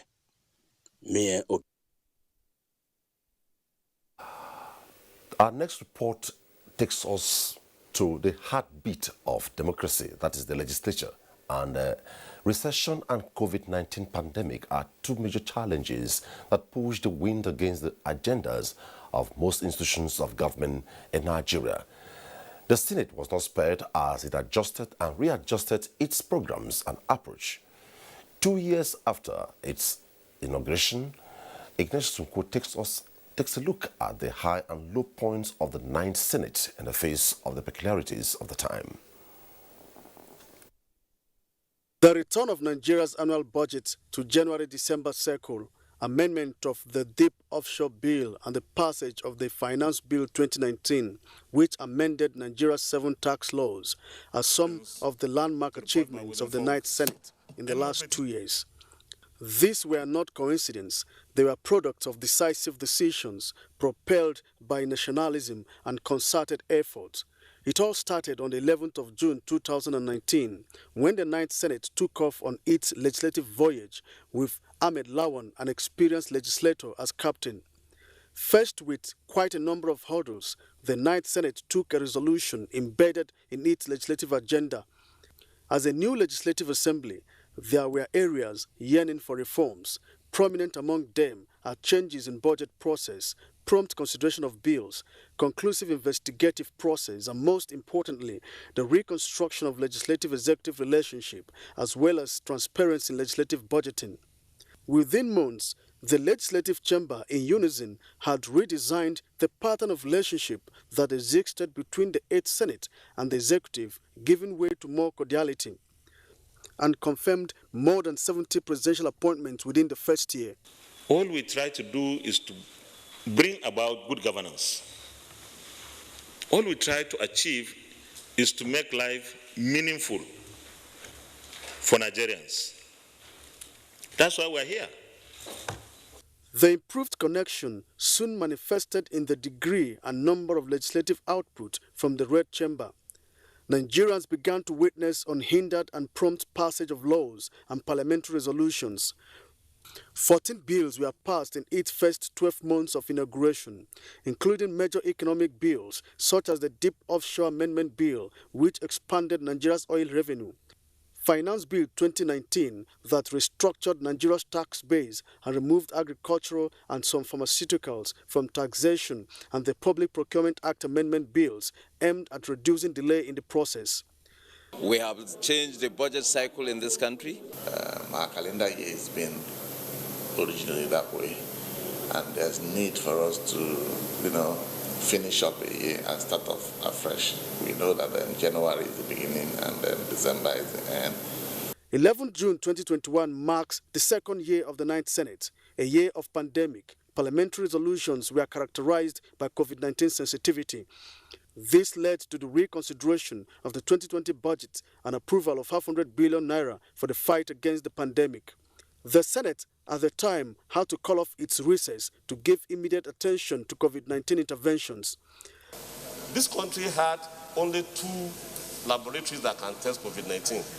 As we speak now, based on legislation that we made through appropriation, we have public sector more than 100 laboratories. And that 500 billion have done so much in terms of providing palliatives for the poor in this country. The second year of this assembly, which ended on the 11th of June 2021, has seen the passage of 58 out of the 745 bills introduced. Also considered 250 motions, which mainly focused on insecurity. To provide legal backing to new security outfits, which are poised to close the existing gap in our security architecture. We've been confronted with the serious issues of insecurity in this country. And what have we done? We have addressed this issue with past resolution. Confirmation of 60 presidential appointments. These include that of the chairman of the Economic and Financial Crimes Commission and the new service chiefs. In its first year, the Senate received criticisms over the regulation of social media and hate speech bills and the purchase of new vehicles for members. Between December 2019 to date, the Senate has lost 4 of its members. With 2 more years to go, Nigerians are expecting the passage of pending critical bills in its legislative meal, such as the Petroleum Industry, Electoral Reform Act Amendment, and the Constitution Amendment bills. Ignatius Nkwo, NTA News.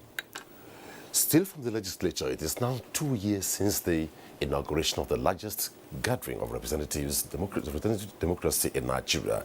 That's the 360-member 9th House of Representatives. The inauguration of the 9th Assembly was symbolic as it held on the eve of June 12, 2019. National Assembly correspondent Lami Ali reports on the 2-year journey of the House of Representatives. Like other arms of government and sectors, the legislative arm was affected by the pandemic, which came 6 months into the life of the 9th Assembly. The rallying point for the House of Representatives, which is in its motto, Nation Building, a Joint Task, is demonstrated with the recitation of the national anthem at every sitting.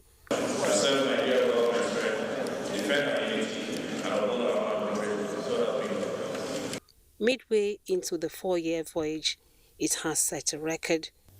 We have processed 1,369 bills.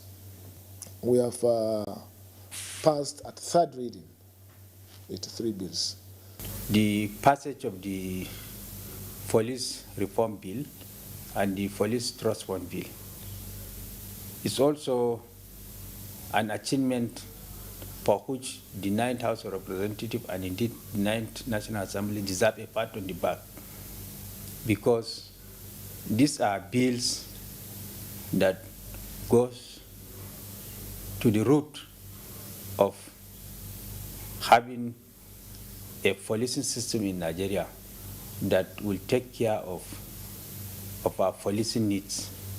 And at the same time, is a bill that is aimed at giving robust funding to the police to get the requisite equipment and wherewithal. Started very well, developed a 10-point house agenda, which covers a wide spectrum of what the people expect from us in terms of health, education, security, and so on and so forth. So much of the business we have done in the House has revolved around some of these thematic issues.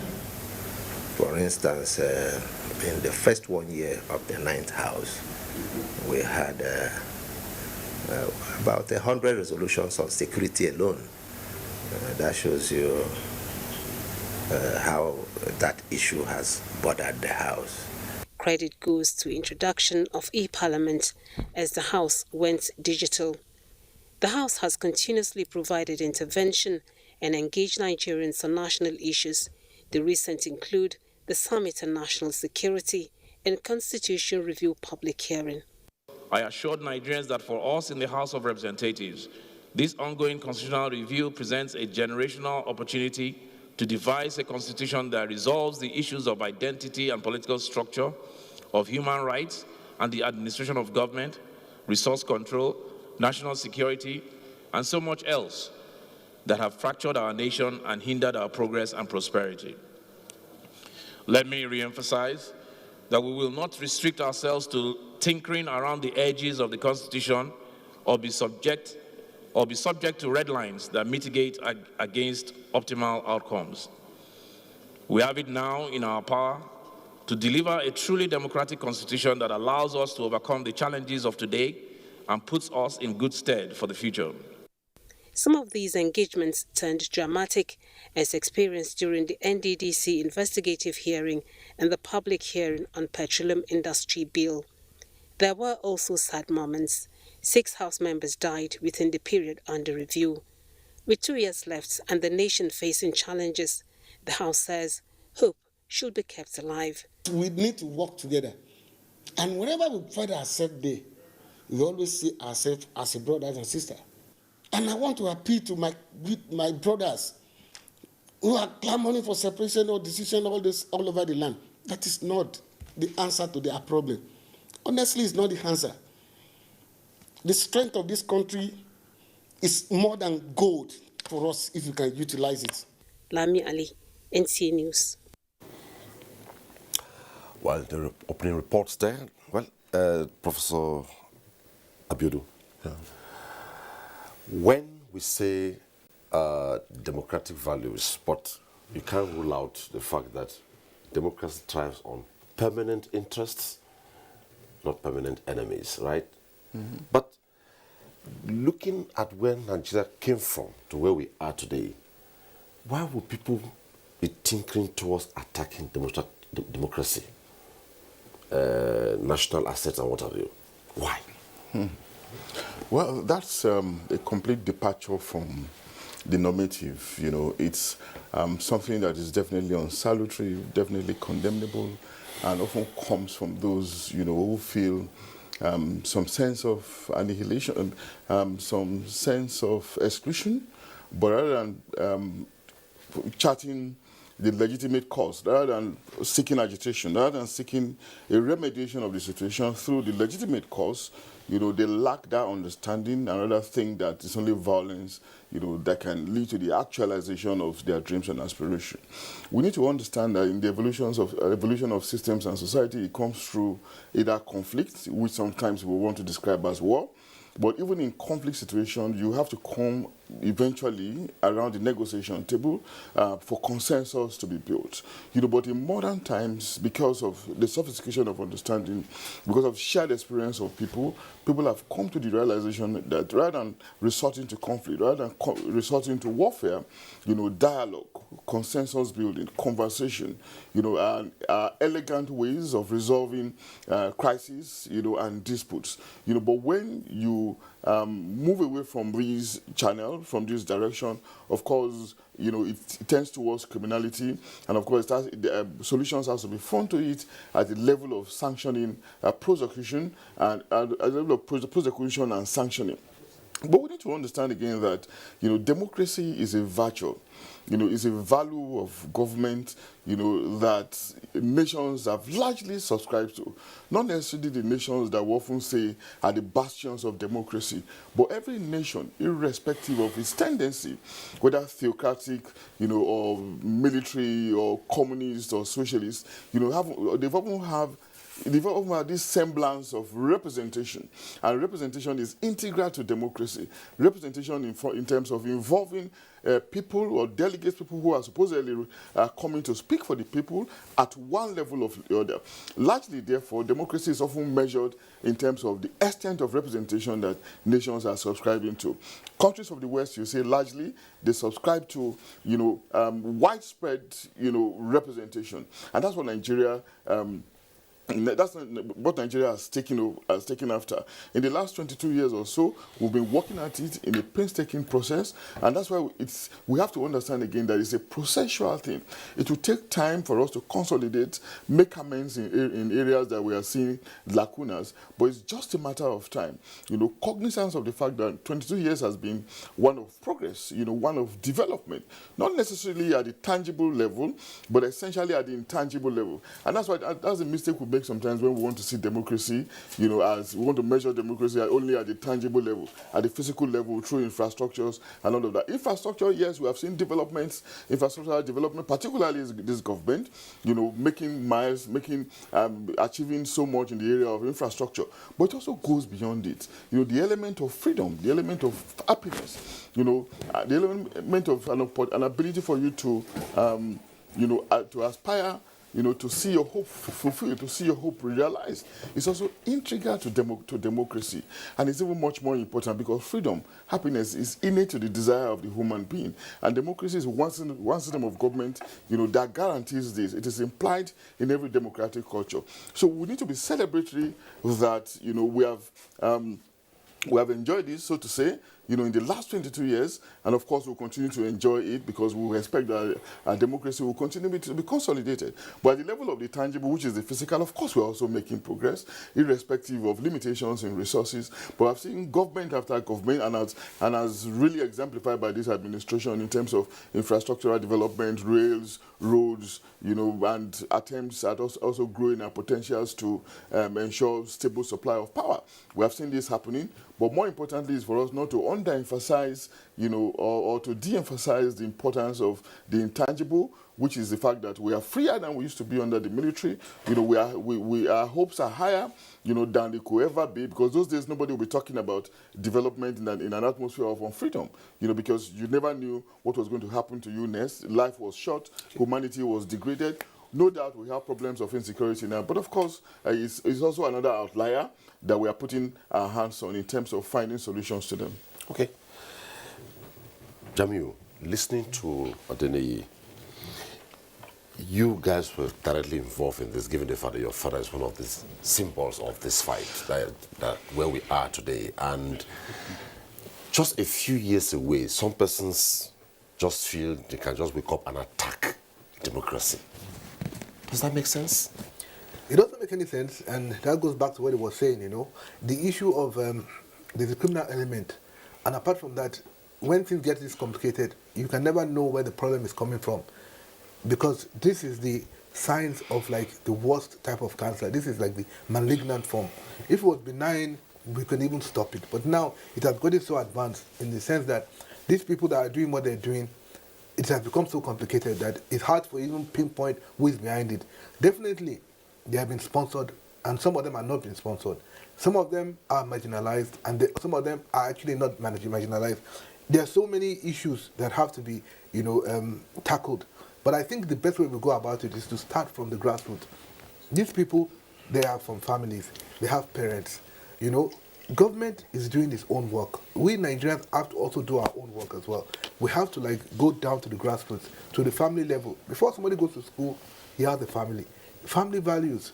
We, as he said, we focus a lot on the infrastructure and all of that. But we have to build ourselves so that we actually become more developed along with the democracy, because times are changing. It's not like before. Now we have a dissemination of information. We have the social media.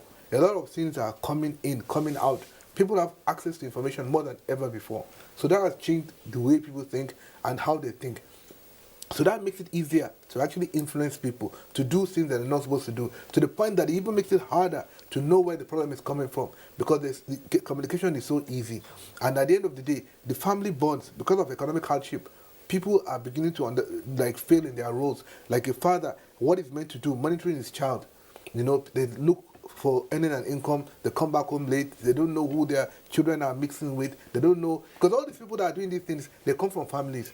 And these families are the ones that are supposed to take note before even government, before they can do this damage. Definitely the families are meant to know something is wrong somewhere. So we have to government has to reach out to the Nigerians in terms of the grassroots, family institutions. We have to start not just thinking about the issue of tackling this thing from let's get the police involved. Let's go back to the basics, to the family institution. Let's go back to the fundamentals. Teaching, a concept. Like in America, I always tell people, they have an American dream. People know that this American dream, you can achieve it. And they are patient and they work hard, but we in Nigeria, we don't really have any pathway. We don't really have any theoretical, background or institution that we can say, okay, let's use this as a basis to actually develop ourselves, our character, our personality, and our goals. Okay, I'll come back to you. Let's go to Timmy Prayer. Listen, Timmy Prayer, given where we are coming from, by now one would have expected that Nigeria would have evolved to a stability where we say we have an entrenched democratic culture, and where no matter the ill feelings, no matter the misgivings, no matter how aggrieved we are, we protect it. I remember an illustration somewhere in a cartoon in one of the national dailies, 3 hefty hands struggling very hard to keep the Nigerian map in the right position. And people just wake up from nowhere. As much as we know democracy is evolving, it's on a destiny, it's on a journey always, no destination. By now we should have a seasoned democratic culture where people will not even think towards attacking democracy.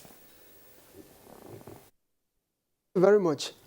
It is really disturbing. We have had this democratic run for 22 years, and while that calls for celebration, why we should be happy that we have at least left the dark days of military interventions behind. Remember, it was an average of 1 military coup every 3.6 years. So now 22 years of unbroken democracy calls for a lot, so celebration. But like you said, by this point in our democratic voyage, we should have, at least to some level, imbibe the tenets of democracy, the culture that sustains democracy. But I think we can lay that blame on so many factors. One of those factors would be the socialization process. So since 1999, when this democracy came on board, what have we done as a country to instill democratic attitudes in people? For example, is there a national plan to democratize the consciousness of Nigerians? And this you can do, for example, by having a curriculum, let's say, at the primary to even university level, where students have the opportunity maybe to elect a class rep, elect a course rep, and then all of those politics that comes with education at the basic to tertiary level. So when you do that, the university or the secondary or primary school authorities are able to regulate all of these democratic programs at that level. People grow into that culture of participation, of tolerance, but we do not do that. When it's every election season, we begin to see all of those anti-democratic culture playing out. But it is not exactly surprising. If you look again at the state of Nigeria, the way we are currently constituted, if it's the economy you want to look at, or the problem of corruption, or the security situation, all of these provide grounds for bitterness, grounds for anger, particularly the frustration over unemployment and poverty. People always want to blame someone else, and when they believe there is someone somewhere who is responsible for their pain, and then they perceive that the democratic situation, the democratic experience benefits some, while it disadvantages others, then you begin to see some of these actions targeting the democracy. But it calls for a lot of work on the part of both government and citizens to keep this democracy going, because we are not clear, we are not out of the woods. Stay with you. When can we end this trend where if it does not favor me, it is bad? But in other climes, whether I'm there or not, what we are looking at is the national goals. But part of the problem appears as though, if, for instance, Timmy Prayer is the minister and Adeniyi is not the minister, Abiola will liaise with Adeniyi and they'll be fighting Timmy Prayer for no just cost. When can we drop that perception? I think, unfortunately, if it benefits people to continue to do that, they will never drop such behavior. So we should find a way of punishing such behavior. People should have the common interest at heart and be always willing to support anyone who has been given the authority to govern. Unfortunately, we haven't disciplined people. I think this is a society that also doesn't keep record of how people responded to leadership when they were not in leadership position. In many countries, serious record is kept. So if today Timi Pere Allison did not support someone who had the mandate to provide leadership, tomorrow when I aspire to leadership, I would also be reminded that at some point in time you were not cooperative. So how are we sure you can capably deliver in this position? So society should have a way of punishing people who do not want to cooperate. But overall, I think people should understand the importance of the need to work together to make this country move forward. Back to Adeniyi. Democratize the consciousness of Nigerians. Across board, we know as much as history is no more a subject in schools. Before now, in my primary school days, I got to know so much about the history of various parts of the world, various parts of the country, as though maybe I grew up there. Now, if people could just wake up and start attacking democracy, attacking state national infrastructure, then how can we? Because if truly, like Timi Pere said, if we democratize the consciousness of Nigerians towards democracy, that could change. So what pattern or model of value mindset reorientation can we deploy? Yeah, very good question, but also a very tough process too, because attitudinal reorientation can be very, very problematic, in any system, and it's not necessarily peculiar to Nigeria. Oftentimes, some of these criminal acts, are not just, happening because they have to happen. They came in through a process of neglect, a process of exclusion, and through frustration and failed desires to actualize hopes and dreams. And if you want to put it very primitively, through the ability to put food on the table. But rather than being elegant about ways of solving it, because of the deprivation and the deprivation of the mind thinks that it's only a resort to criminality that can help him or her out. And that's why you saw resort to destruction, even critical infrastructures that ordinarily should help you, and the community to bring about happiness and progress. But what is also central to it is the inability of our institutions to function very well. Institutions can actually be abstract, they can actually be actual. On both sides, and it can also even be much more. But in our institutions, we have had large failures of these institutions and situations where individuals are stronger than the institutions. So rather than us privileging institutions, we rather privilege individuals. And individuals also see themselves, or they rather see the institutions as existing to work for their own good. Now, if we have institutions functioning well in the interest of the community, in the interest of the citizens, so you will see a natural, shaping of the process, the natural shaping of citizens' attitude in the way of progress and compliance. And you see them investing their hope, not just in the system as a whole, but of course in the nation and in the future of the nation as well. But you have this situation where over the years, we have had lethargy of leadership, reluctance of leaders, to work in the interest of the people. And when we talk about this leadership, we've made this point severally. It's not just about political leadership or the calling on the president or the vice president or the governors and all of that. Leadership is present in all sectors of the society, from the family, to smaller sectors, to ministries, departments, and agencies. There's this reluctance. People tend to think that, once I find myself in those positions, my priority is to work for myself, friends and family, as against the community. So within that concentric circle of leadership, you find the individual in the middle, satisfying the friends, and family, ahead of the community. Whereas, the service delivery process should begin from the outer ring, from the community, maybe to the family. Even if you serve the community, of course, it's going to rub off, on the family and the friends, and eventually yourself, and you leave legacy in the process. So when this process or this circle has been reversed wrongly, when we have had a reversal of the circle, we've seen lethargy of leadership, at all levels, then you find, a slight deterioration into a state of anomy, reflecting in individuals thinking that they can take laws into their hands, or thinking that they can ventilate their anger, their frustration, by destroying institutions of state. And that's why we're identifying the institutions of democracy. I don't want to believe that the attack is essentially on democratic institutions. If democratic institutions is simply about physical infrastructure, and physical infrastructure is just there, it can be replaced. They are both in the hard and the soft sense of it. It's not going to stop. It shouldn't be able to stop our election, because democracy is a process. It's an attitude of the mind which we are gradually cultivating. And of course, God forbid, if anything even happens to INEC, it shouldn't stop our democratization process, because the culture we're already imbibing.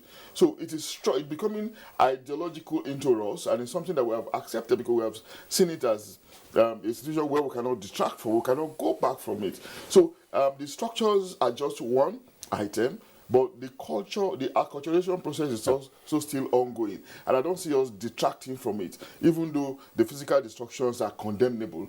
But if we strengthen our institutions, conscious of the fact that as individuals, as humans, we are limited in time and space, but institutions are always strong enough to outlive, human functionality. Okay. If we strengthen it, of course, we will be able to make a substantial change in terms of attitudinal reorientation, which is also very key, in the evolution of strong democracy. Okay. To put a rest to the issue, Jamil, is, yes, we'll say we came from military rule to democracy, and we'll have to build democracy. When it came, we had nascent democracy. Right now, nascent has disappeared. We are beginning to stabilize. So I ask, how will Nigeria look in the eye of the Committee of Nations if we don't hold this thing so dearly and build it to stardom? Well, I think when the former Secretary of State for the United States, Hillary Clinton, came to Nigeria, she made a point I never forget. She said, Nigeria has too many big men and not enough big institutions. So for democracy to work, there has to be big institutions. And for them to be big institutions, the individual has to play a more limited role. It's the institution that now takes charge. That's why I'm happy about this constitutional hearing that is happening. What is going on, people should actually give this as one of the suggestions, that they have to actually change the constitution a little bit and make these positions less attractive to people. Because when they make it less financially rewarding, then the people that actually want to serve will now come out. It's like you put like sugar, definitely ants will come near it. When everything is so lucrative, people that might not actually have the interest of the country or their own personal interest will go towards it because of the rewarding character or the rewarding nature of those positions. But by the time the reviews and the constitutional amendments, then it now becomes less attractive financially. Then the people that really love the country patriotically will now come out. Okay. And that's a point I think is very important. Then speaking of the destruction of these assets, we have to keep in mind is that Nigerians, no matter how bad a lot of people how depressed they are not against democracy. Those destructions there's a targeted plan so that elections will not hold in a certain part of the country. Because if elections do not hold in that part of the country, then no democratic government can actually go on. Then there will be anarchy. So this is actually the plan. So those destructions does not point at a discouragement or maybe people are no longer interested in democracy. No, it's just maybe a handful of people, are not even up to 1%, that are actually involved in these destructions. So when we make it seem like as if it was an attack on democracy, it is a criminal attack so as to ensure there's no election, so that there's anarchy, so that that's the plan A. Then plan B, of course, the people that are doing these things know where they are going after that. Okay. So there's no real attack against democracy by Nigerians. A lot of people might not be happy about some of the realities of the democracy, but they should also hold themselves partly to blame.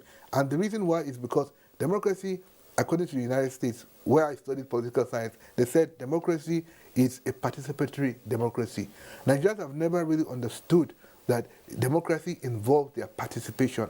That is a key part. Whether you're happy or not. You participate in a very good way. Even if you want to criticize the government, give alternative suggestions. If you want to criticize, give suggestions that are realistic. But when you criticize and you now give options that you know that are not possible, then you are criticizing for the fun of criticizing. And you know, as a human being, these people are in government. You know, they're human like us. They get discouraged. I will get discouraged if every day people are attacking me, because some of them, they might not even sleep all night.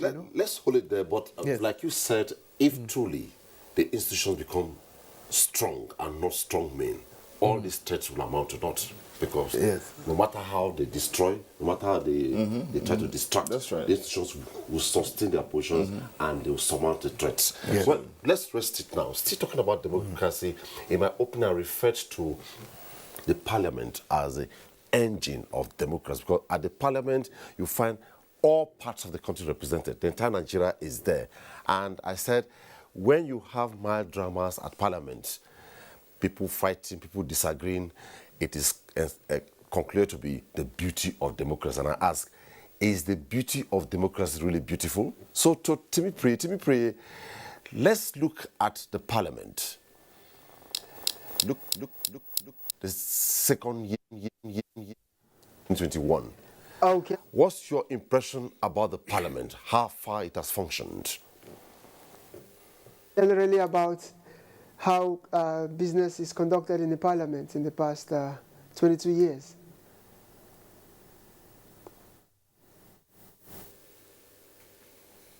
Go ahead. Yeah, so, you know, the parliament in every democracy is the engine room. Unfortunately, in this part of the world, we tend to center on the executive, but the parliament is where decisions are made that could impact generations and affect people. So it's understandable. Even in more mature democracies, you find a lot of these squabbles. You see fisticuffs and people throwing chairs and all that. So it is not particularly disappointing to see that, even though we are seeing less of it. But the problem I have with the parliament is that they do not yet understand their position in a democracy. This unnecessary deferment to the executive, becoming like a rubber stamp body instead of a group of legislators who should act independently, is for me more worrying than even the fighting. If you fight and then eventually roads are delivered or electricity is delivered, that is a good fight. But when you fight because you need to protect someone somewhere in the executive arm of government or some personal interest, that becomes for me a problem. In the past 22 years, I think the parliament has been like a seesaw or a roller coaster. We have seen the highs and the lows, and then quite a lot of good decisions have been made at the parliament, but so many very bad ones have also been attempted to be made, at least. For example, since we're talking about democracy, you see so much effort to censor the civil society, curtail the civic space and all that through some of those social media bill, the CSA regulation bill, and the hate speech bill. Some of those parliamentary moves do not really support democratic consolidation. So going forward, we want to see a parliament that is pro-people and one that understands that in a democracy, it holds the key to change and happiness. I'll still come to you. Just hang on there.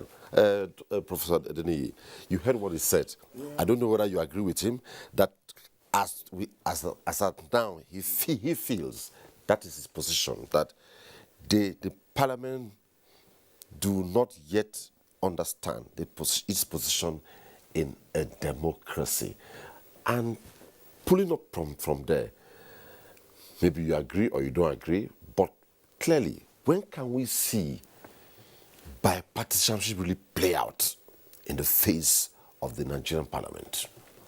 Yeah, well, because I ask this, most times it's as though we want to first argue from our platforms before arguing nationalistic. Well, I think it's a very critical point to make, but we need to understand that the parliament is a springboard around which democracy rotates. Every nation, every system is defined by its parliament, or the system of government is essentially defined by the nature of its parliament. And the only difference between the military and the civil administration, for instance, apart from taking decisions without consultation, is the existence of the parliament. So the fact that we've had a parliament in existence in the last 20 years just means that we are in a democratic dispensation ordinarily. But if you look at the parliament from the 60s, from the time of Legico to the time of Akpo and the time we're in the present National Assembly, it hasn't really changed in terms of how we appreciate their presence in the affairs of the state. It has not changed because you find out that the Nigerian person or the nature of the Nigerian person has to be reflected in the parliament in existence. Because just to say that parliamentarians don't drop from the sky, they evolve from the people. So whatever we see, whatever they are exhibiting, is a product of the society that we all belong to. So if we want any form of change, we have to be concerned about the reorientation that we talked about in the first instance. And if you look at parliamentary. Parliament is that, and they're just coordinate arms of government.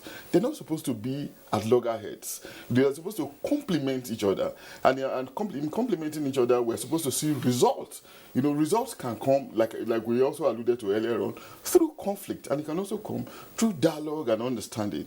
Whichever comes first, what is most important is people-centric, policies, decisions that are geared toward satisfying the interests of the community, the generality of the people. So if it will be brought about through conflict, sometimes it can be so in the process of trying to get to reach an agreement or an accord. But again, if there's a mutual understanding, like I see existing between the present parliament and the executive, leading to result, then why not? And do not forget that we have had an increased understanding in the present parliament, which some people, like maybe Timimpre also said, alluded to maybe rubber stamping. I'm not going to see it in that light.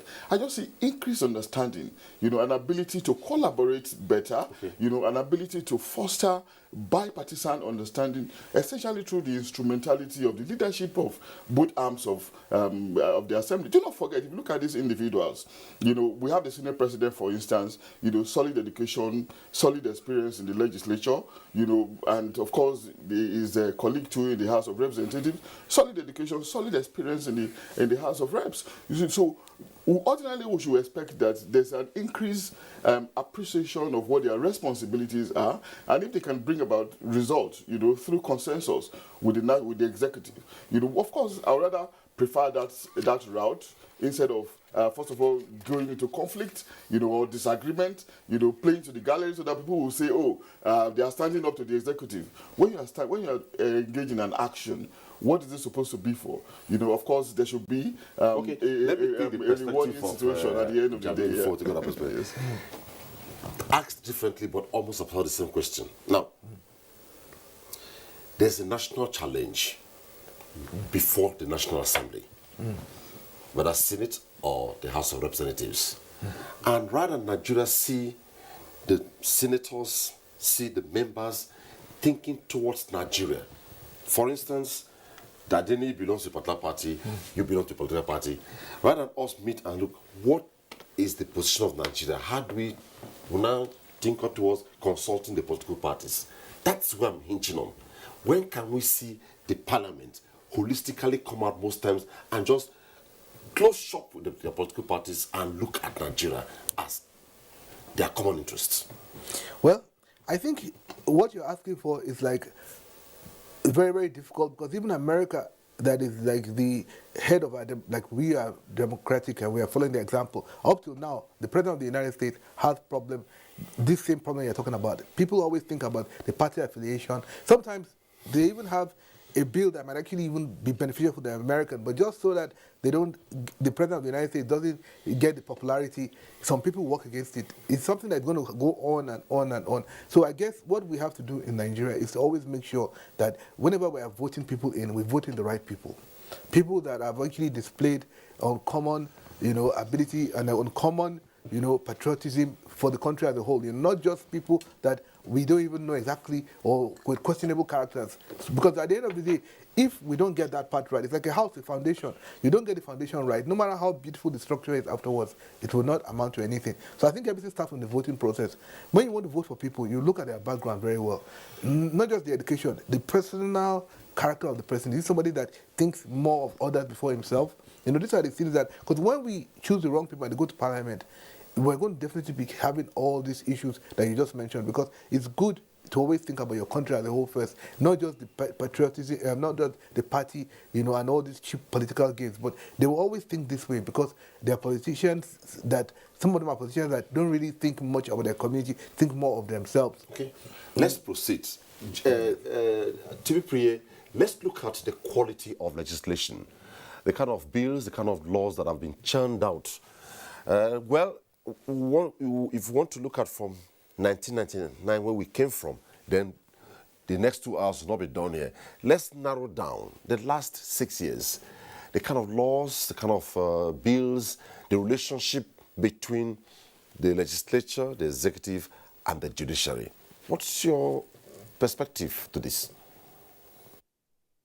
Yeah, the last 6 years, I would say, has been a mixed experience.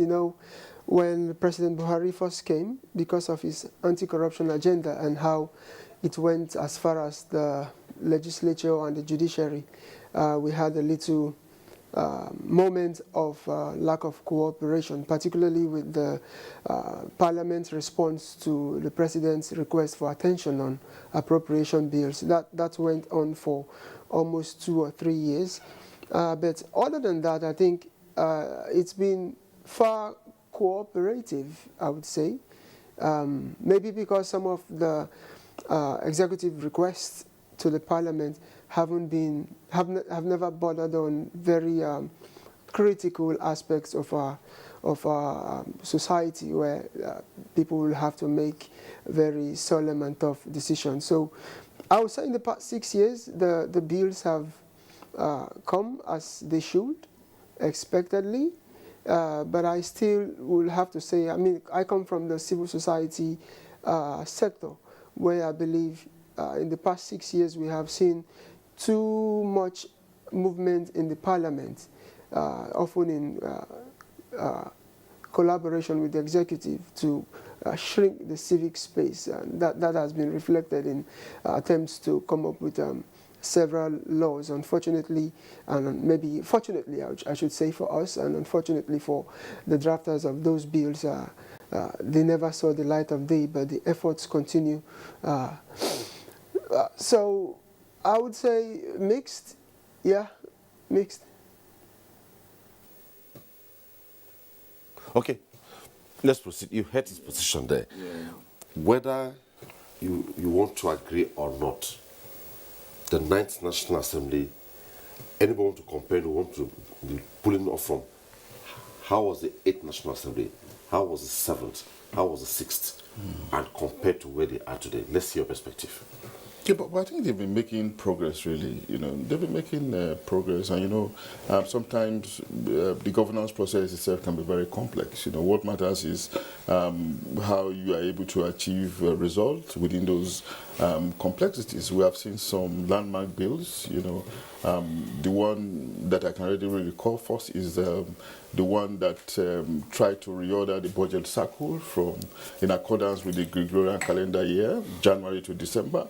Earlier on, we have had this alteration, in fact, coming from the military, and unfortunately, we inherited it from the military, whereby budgets were released at any time. And of course, this can be problematic for the economic indices. The economic aspect is an intangible that relies heavily on planning. The ability to predict processes and procedures for you to be sure of what's going to happen based on fiscal policies, and financial regulations. It's been untidy until we had this 9th National Assembly. They came to and reordered it, and they've been consistent at that in the last 2 years. So that's quite commendable. And of course, we've had some We also have the offshore bill, which ordinarily should increase our revenue base. Sometimes we've been outsmarted directly or indirectly, consciously or unconsciously by some multinational companies. So this was rectified really at the start of these National Assembly. So progress is being made, and the point I was trying to make earlier is that we now have a better pedestal towards the building of consensus, and of course in any situation, particularly in a democracy, which is often a conflation of interests, because our kind of society is a fragile, vulnerable one. In those kind of arrangements, you have to be concerned about consensus building, and building consensus is about fostering understanding, through the presentation of your own position, and the strength of a system is actually measured by the tactics and strategy that you put in place, in the building of this consensus in this process actually, and that's why sometimes we see leaders making sacrifices that you'll be wondering from the outside or from outside, why this kind of decision was taken. But so many things will probably have gone into it, before those conclusions are reached. That's how it works really. So from my own point of view, I think there's a better ground for the building of consensus, in the present dispensation. Okay, it's the Democracy Day 2021, and like we told you from the beginning of the program, at the opening where Fisayo anchored, we assured you that we shall be going through the landscape of the country to bring you up to speed of developments there. Right now, we shall be going to Enugu, where we're looking at 22 years of Nigeria going through the process of refining raw materials into sparkling gold. The different facets of the country have rolled out various policies and programs that will place the country on a progressive pedestal. In Enugu State, the present administration has made concerted efforts to ensure security of lives and property, as well as alleviate the sufferings of the people. It's a beautiful day in Enugu State as Nigeria celebrates 22 years of democracy. People are going about their normal businesses. Life is smooth, the weather is clement, and people are having fun. But meanwhile, this is the Enugu State House of Assembly, the very engine room where all the policies and programs that affect the people of the state emanate from. As Nigeria celebrates 22 years of uninterrupted democracy, let's feel the pulse of residents on how far so far. Democracy, you will recall from the Greek era of Socrates and Plato, that is the government of the people, by the people, and for the people. And I can tell you that in Nigeria, for example, the transition from military rule to democracy, which is our celebration of Democracy Day, has been something that we are maturing and, of course, beginning to actually inculcate all aspects of democracy. Freedom of speech, a constitution, freedom of movement, and of course freedom of religion. So Nigeria is actually becoming a more civilized society with democracy. The practice of democracy gives everyone a chance to actually contribute in the governance of the country. It makes every state where they can have elections. And in election, you do primaries and, of course, elect the best candidate that will bring dividends of democracy, like development, all the way to the grassroots. So our constitution is working, and we hope that with the more years we practice democracy, the better we get at it. So we can say we have some growing pains with democracy, but I still believe that is better than military rule. Do you think we all are on track? Well, yes, we are on track to a great extent, because elections it makes everyone to become part of democracy. You cast your vote. Everyone is freedom to register to vote. And of course, you have a candidate of your choice.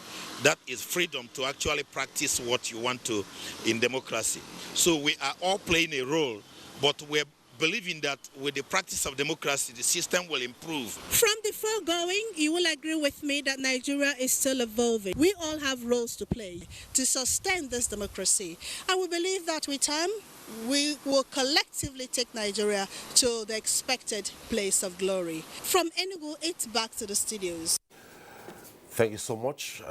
They're from Enugu. And I go to Timipre. Timipre, let's look at within the ambit of the building a democratic culture in Nigeria. Like I said at the beginning, when we began, it was always nascent democracy, but over 20 years after, we can't say it's a nascent democracy anymore. We should be thinking towards building on the culture and stabilizing on it.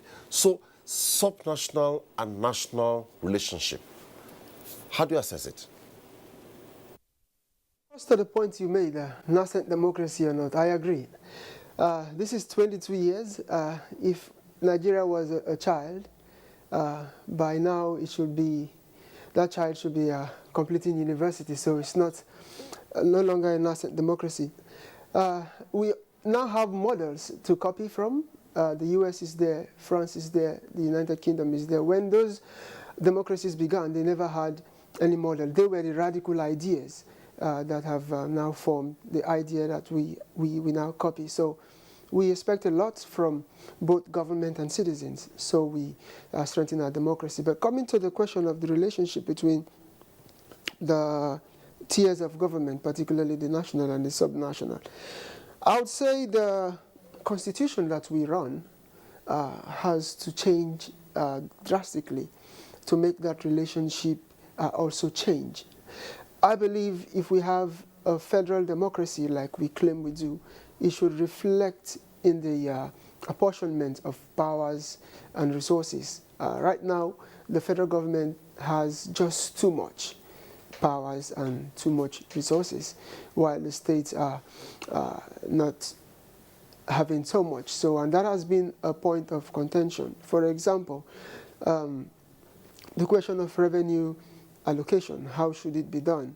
Who should have this and who should do that? It has been a point of contention. But it has implications even for Nigerians, because there are roads that state governments, for example, can build, but they have been designated federal roads, and there are no federal allocations. People plying the road can die as a result of accident. Now, a state government decides to take action, and then they have to wait either for the approval of the federal government, or when they go ahead to do it, they begin to work for years to get reimbursed. So all of those constitute challenges to the relationship between the federal and the state government. I also think that the subnational governments in a democracy that is a federation should have as much powers as we can say about subnational governments in the US. Many of those states, take California for example, or maybe you want to take Texas, have economies that are as big as 4, 5, 6 countries in Africa put together. That is because they have both the authority to make certain decisions within their areas of influence, as well as the resources, control of resources to go about delivering development. So for me, that is a major issue that we will have to address, and we are so happy that the review of the Constitution is going on. That is one area civil society organizations are working to address. We believe it will also help in addressing the security situation we have now. The Constitution says we will have a national police controlled by the federal government, by the president, and then governors are called chief security officers, but they do not have control over the police. Even though a governor tells the commissioner of police in his state to take a particular course of action, he will need the approval of the IG, and probably the IG will need the approval of the president. So all of those constitute challenges to the relationship between the federal and state governments, but they have implications for our general well-being, particularly security.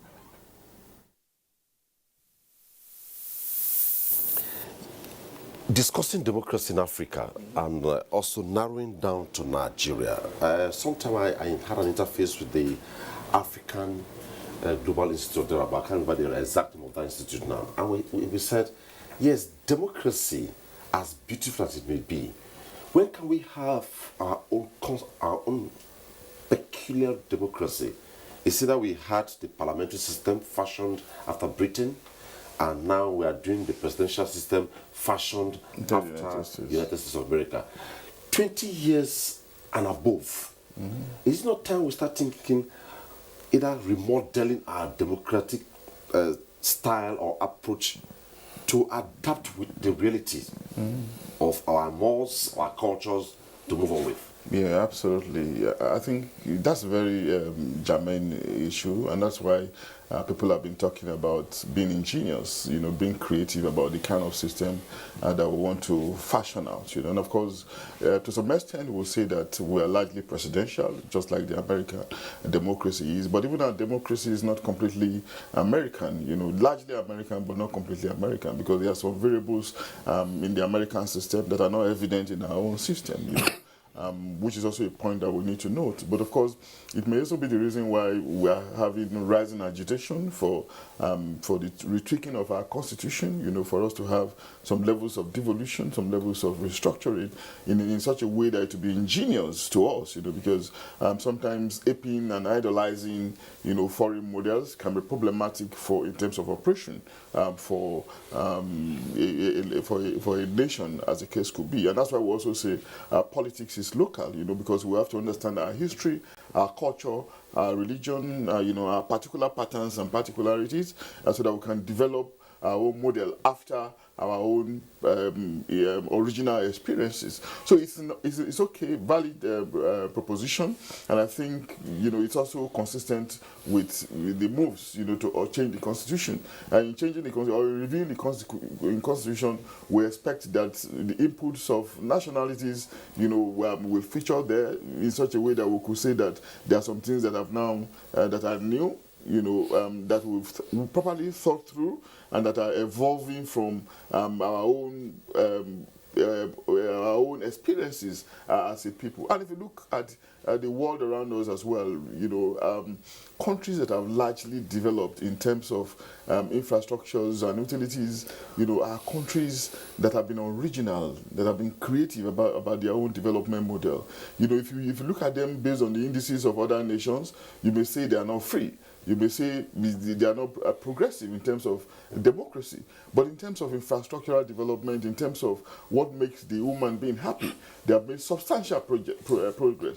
United Arab Emirates readily comes to my mind, and of course, what about China? What about Malaysia? Singapore every day is a reference point for development, but Singapore is not a democracy. But of course, we're not talking about their system of government. We're talking about development. So development should actually come first in my own reckoning before we are concerned about model. And a model, of course, should be ingenious to the people. But if you want to completely shape and analyze what is evident in another country, of course there will be problem. And that's why we're having some of the problems we're having now. But it is good progress that we're also making moves to review aspects of our constitution. But finally, on this point, Omini, we also have to be concerned about not romanticizing with constitution too much, because there are nations in the world that don't have written constitutions. But these nations are functioning fine. New Zealand is one, Israel is the second, United Kingdom is also another. They have unwritten constitution, but they are functioning fine, which tells me that the human element is also very important in any kind of model or in the operations of constitution, whether written or unwritten. So it's not all about reviewing our constitution. Yes, we can review our constitution. So when we are done with it, what about the humans that will operate that constitution? How ready are we to build a nation as a people? Okay. Then how ready are we to be concerned about reorientating our attitudes in a way that will be suitable, for the good of the community rather than for self-aggrandizement? Okay, let me quickly parry that to Jamil. Now, why I ask that question, most conflicts, challenges in Nigeria today have rather worked with committees or commissions of inquiry that attempted or ventured into adopting the peculiarities of such communities without necessarily using maybe the Westminster model to resolve crisis. So, and I keep asking that same question, when can we look at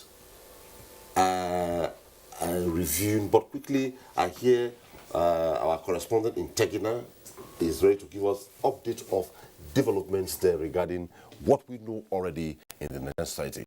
Abdullahi is on. Hello, Abdullahi. What's the update in Tegina?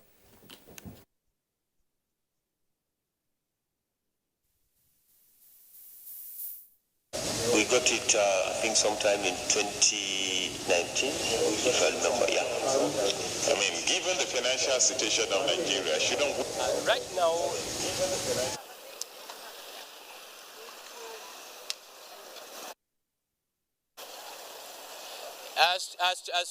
Studio, if you can hear me, I am saying that right now I'm in the middle of the ancient town of Tegina.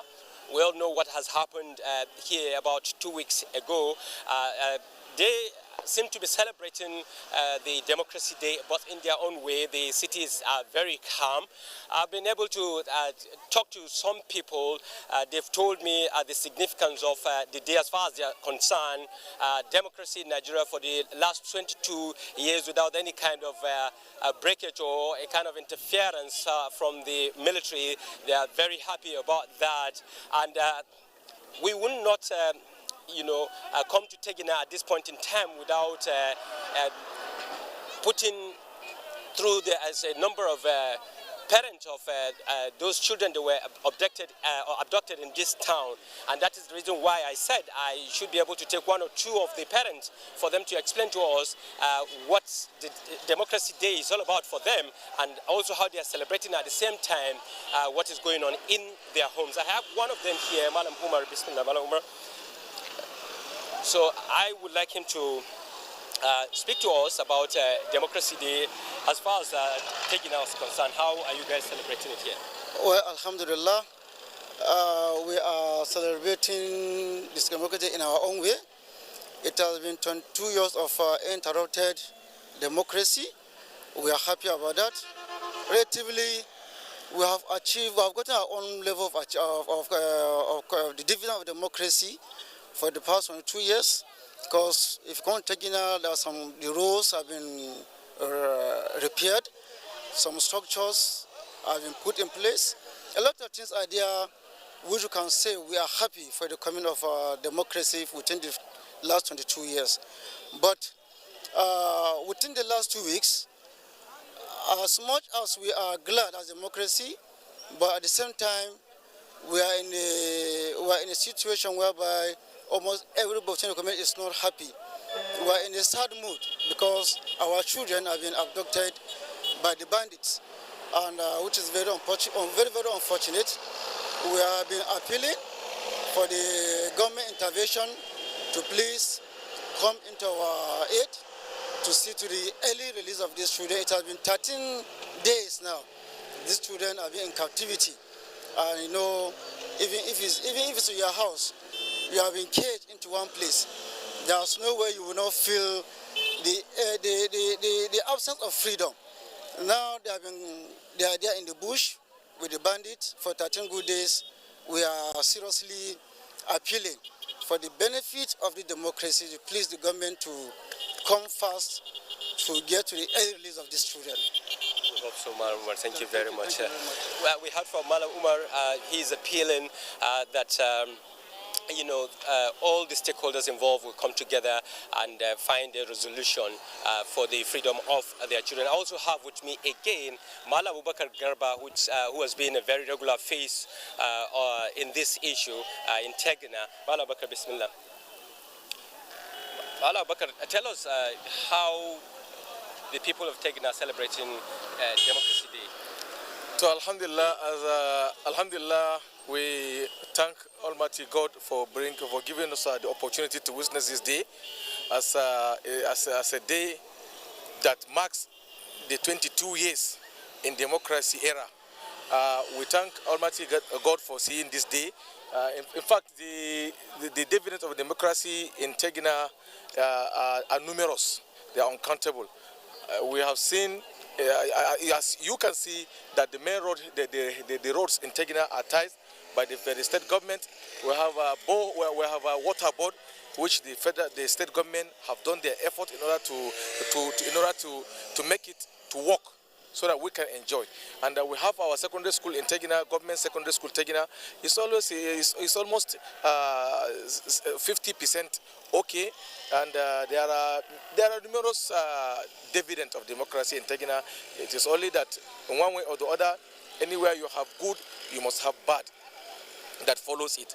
I can say the bad the bad thing we mark on this day, or in the democracy, the era of APC is just a mark of, is just an issue of a banditry, issue of a kidnapping or something like that. And we hope Almighty God will intervene with His all power, so that what we are seeing bad will come to be good by God's grace. So that is all that I can say. Thank you very much.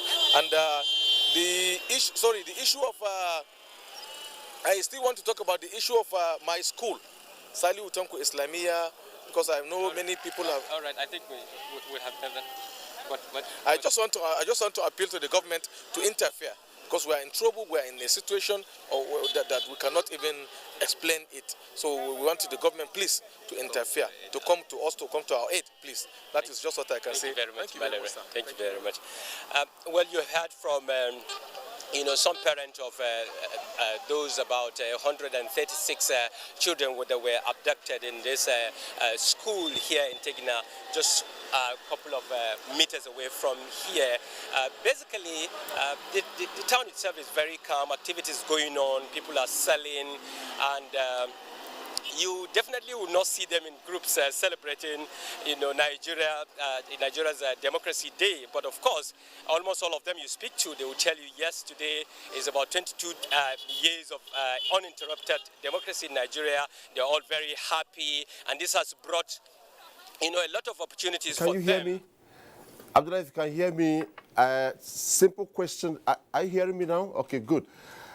I believe being a young Nigerian on a day like this, then it used to be 1st October or 27 May, but today, Democracy Day is institutionalized. On a day like this, we expect State of the Nation address from Mr. President.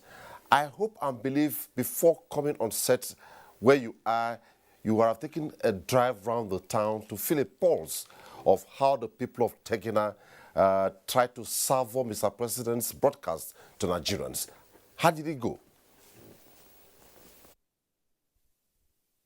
Actually, I need you to come over with that question because I didn't hear you clearly, please.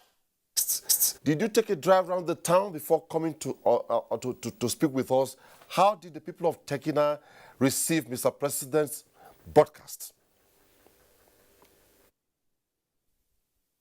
Yes, yesterday, and in fact, the first broadcast that went on air, we heard reactions from a lot of them. They were very happy with the president coming forward, responding to questions, especially questions that have been bugging their minds. Is it security? Is it the economy? Is it employment? And so on and so forth. So many of them have been reacting, even though in their local languages, but you can see the enthusiasm there, that they are very happy that this Mr. President coming out to explain to them what he has been doing, and then the kind of country, in fact, he wants to hand over to the next democratic governance. We surely have spoken to them, and they are very happy. And this morning again, after 7 o'clock, we came out again. We, as usual, go into the town, speak to people, get the mood of the town itself, and we have seen that there is a lot of improvement in the manner in which the people are living, especially what we call happiness, though it's a two-way thing for them. There's a sad part of it, and then again that they are happy that today it is a democracy day and we are celebrating 22 years of democracy. They're very happy, and in fact, especially with the coming out of the president to speak to them and like speaking, their minds. Were you able, by dint of hindsight or instinct, made an attempt to speak with somebody from Tegina who was born on June 12, 1993? Or also were you able to reach out to those who voted on that day?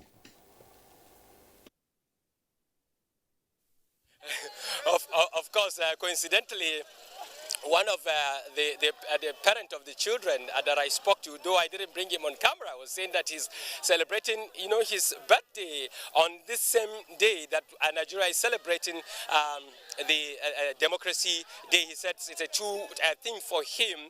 He is celebrating, and people have been sending messages to him. At the same time, he is also sending messages to them, celebrating Nigeria's uninterrupted democracy for 22 years. On a lighter note, where were you on June 12, 1993?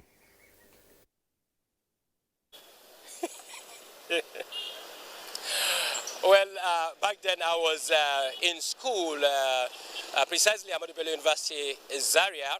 I think it was my first year, and then what I remember then was that there used to be stories that was coming from Lagos. People were telling us that there were a lot of protests, fights, and so on. In fact, there was a time if I tell my mom that I would like to go and work in somewhere like Lagos, she said never, because a lot of things happen there. But fortunately for us today, we're celebrating it. It's a good day for all of us. Thank you so much, Abdullahi. Abdullahi Mohammed gave us update from Tekina, where he is reporting from, and thank you so much. And quickly, you heard the question I asked Abdullahi, and I'm taking this to you. I remember vividly on June 12, 1993, I was I'll go to Kano shortly after that, on June 12 precisely, on that very day, while Abdullahi was still in school, maybe not of voting age, I voted on that day. And at the end of the day, today we are celebrating June 12 as a symbol of democracy in Nigeria. Briefly, your reaction. Just to react briefly. Okay, it's very, very... What it was and what it is today. Well, it was a very, very emotional day, because, I mean, that day, even my father, Is today an emotional day for you? Well, it's actually emotional, but not as emotional as it was that day. My father did not sleep as well. He was, he couldn't sleep that night. He kept talking about the elections and like how he's going to change the country. And I'm glad that we have reached this stage now, and the democracy is now finalized. And I don't think there's any going back. Nigeria can never be like Mali or any other country like that. Absolutely. Because we've been through June 12, we've been through the pain of June 12. And June 12 has more or less paved the way for Nigeria to actually, be democratic for as long as Nigeria exists, by the grace of God. Okay. Well, Jamiu and Abiodun, let's quickly go to Kano, where we are being joined by Ali, President, Nigerian Guild of Editors. Good to see you on the program. Well, thank you for having me. And congratulations on your re-election. Oh, well, actually, I've just been voted into office for the first time, actually. I'm the deputy president. Wrong. I was told you're the president of Nigerian Guild of Editors. Okay, correction taken. Quickly, when you talk about democracy, and today Nigeria, it is official, it is legal, celebrating Democracy Day in Nigeria. And when we say, who are those who are at the fringes, at the tunnels, fighting for Nigeria to have democracy, the media is very, very strategic here. So how do you feel about today? Today is quite significant, like most speakers have said in the past, in the course of this program. I feel that the media has done its role very well, discharged its responsibilities very well as the fourth estate of the realm. And from the days of colonialism, the media has been in the front for the struggle for independence, against also military rule. And you will say that the media kept especially the issue of June 12 in the front burner over the years until the present government actually, let me say, sanctified the date to make it official as Democracy Day. People have asked me, why June 12? Why make Democracy Day June 12? Quite unlike the time the military retreated on May 29, 1999, to June 12. Now, I always say this. To me, at the time, June 12 brought together the very best of Nigerians. What I mean, the very best. June 12 is symbolic in so many ways. One of which was the fact that for a change, Nigerians forgot the fault lines. What I mean, the fault line, ethnicity, religion, and voted for people they were comfortable with. If you remember, prior to June 12, the election at the time, people compartmentalized everything along, the usual fault lines: ethnicity, religion. But, for the very first time, what is now referred as a Muslim ticket. If you recall, Abiola and his running mate, Babagan Akingibe, both of them Muslims, coasted to victory. And one very interesting thing that happened even at the time was, at that time, I recall I was in the newsroom as a news editor and the state-run newspaper here in Kano, when one of the presidential spokesmen now, Garba Shehu, was also the editor-in-chief of the Triumph at the time. And the people of Kano actually voted against their own son. That is Bashir Tofa, who contested against Abiola. And, it was kind of, they demonstrated their political sophistication by identifying with someone who they think was more relatable to them than their own son. I have never seen that happen until maybe before 1960, before Nigeria's independence, when the mayor of Enugu was someone from, Altine, when he was voted, a Fulani who was voted in Enugu as the mayor of Enugu in 1956. And some other places where people not necessarily of not having their origins rooted in the locality they were voted for. So in June 12, you could say it's quite an emotional thing for a lot of Nigerians, and Nigerians who came together to vote for candidates away from the usual fault lines, which have become so visible, so prominent these days. These days, it's unthinkable to have a ticket where you have two major releases. Somehow it has become unofficial that, look, you can have a single faith ticket to run. So yes, it's quite significant. And coming to the question of the role the media played in keeping June 12 in the front burner, notwithstanding post June 12 annulment in around June 20th or 21st, 1993, also brought to the fore a lot of other divisions, which eventually the struggle was reduced to north-south kind of thing. Today is quite significant, and I think you must give it to the government for recognizing June 12 as Democracy Day, because June 12 was the day a lot of Nigerians freely, on their own volition, at no prompting, and a lot of people adjudged that election as the freest in recent history. And you could tell from the relatively secured environment at the time in 1993, when the election was conducted, the turnout was quite impressive, if I recall, because like I said, some of us were in the field at the time. We were in the newsroom monitoring events. Like I said earlier, I was news editor on the state-run newspaper, The Triumph. So yes, June 12 finally is like, yes, but then June 12 also means different thing to different people. But those who cast their vote in support of Abiola and Kingibe ticket, June 12 will remain evergreen. Yes. Brother Ali, still on you. I would have asked you where you were, but you have already said where you were at that time of June 12. I voted on that day. I wasn't practicing them, but inching towards practice. But if you say, besides the fact that the media was in the trenches for democracy to come from 1999, for instance, and the media sustained keeping June 12 struggle in the front burner. Now, it has finally been institutionalized. Would you say, in terms of sustaining democratic ideals, building on democracy in Nigeria, has the media done well?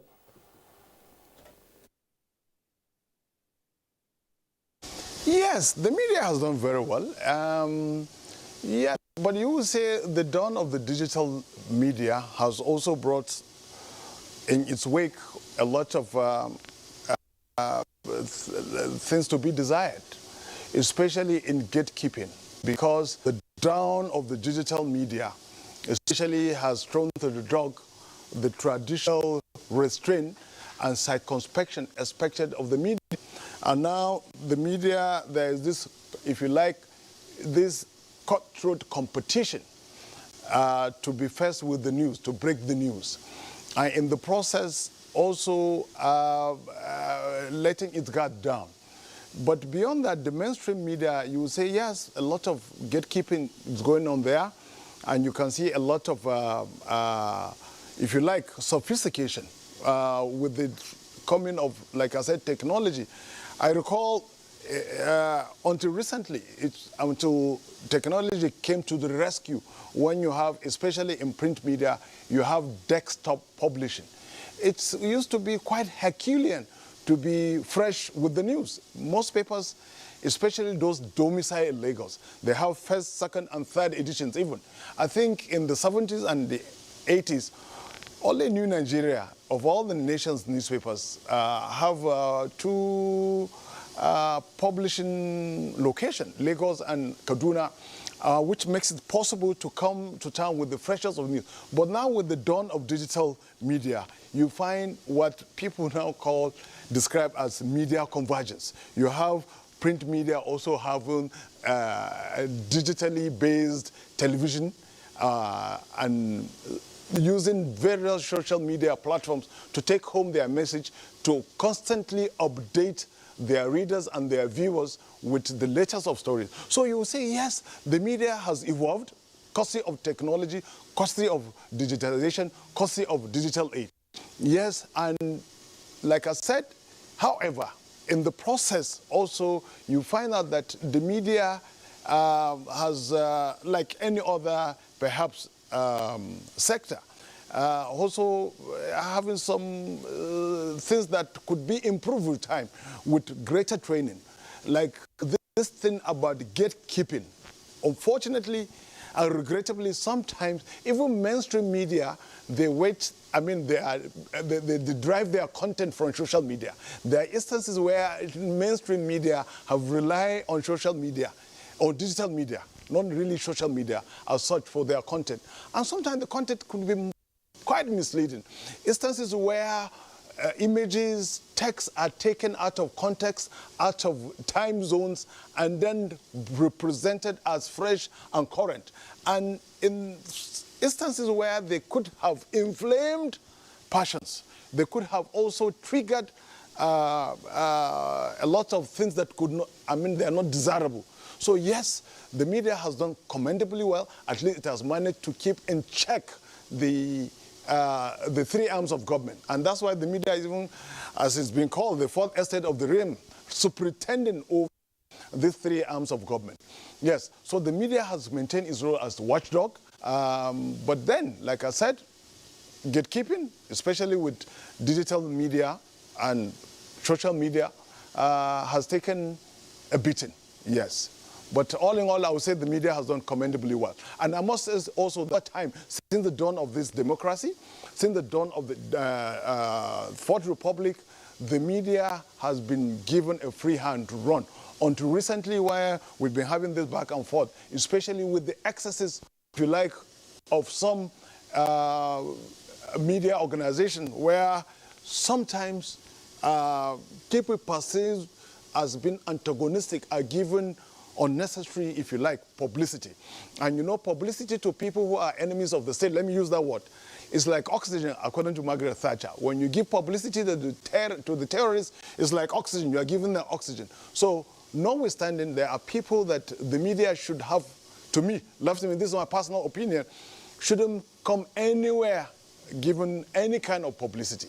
Yes, so the media in that department, notwithstanding that a lot, people should be given access to express their feeling about government. But then there are some people, no business whatsoever, accessing public media or platforms. Thank you so much, Ali. We'll come back to you. Just hold it there for now. Before I go to Timi Preye, I have asked Abdullah from Tegina where he was on June 12th, 1993. I've also asked Jamiu, and he has told us how emotional it was for them and the family on that day. I'm sure you voted, right? No, I wasn't old enough to vote. Okay, you're not old enough to vote. Okay, beautiful. Now, let me go to Professor Abiola. Where were you on June 12, 1993? Oh, very well. Like, to be pray. That's fine. Like Ali said in Kano, I was very active on the field. I was in the center of it all as a professional journalist, you know, covering politics for the Guardian newspapers. You know, I used to be NEC those days, National Electoral Commission. NEC office used to be in Area 10, where we have our market quarters now. And we sat on the road, you know, all through the period, awaiting the result. We saw the movement, you know, of Professor Humphrey Rose, who then chairman of NEC, you know, to the villa. He was summoned to the villa. We saw how the chalkboard, you know, those days, of course, no digital board, everything, chalkboard, how the results were being written. 13 states already out. We already had the result across the country, but we're just waiting for official declaration. So in a sense, you were practicing. I was a practicing journalist, well alive to everything. And after the annulment, you know, of course, I covered the judicial processes, Justice Basic Payment, night judgment around 9 o'clock. I witnessed Femi Falana, all the activities of these activists, you know, all through the process. Yes. I remember every process, you know, like the back of my hand.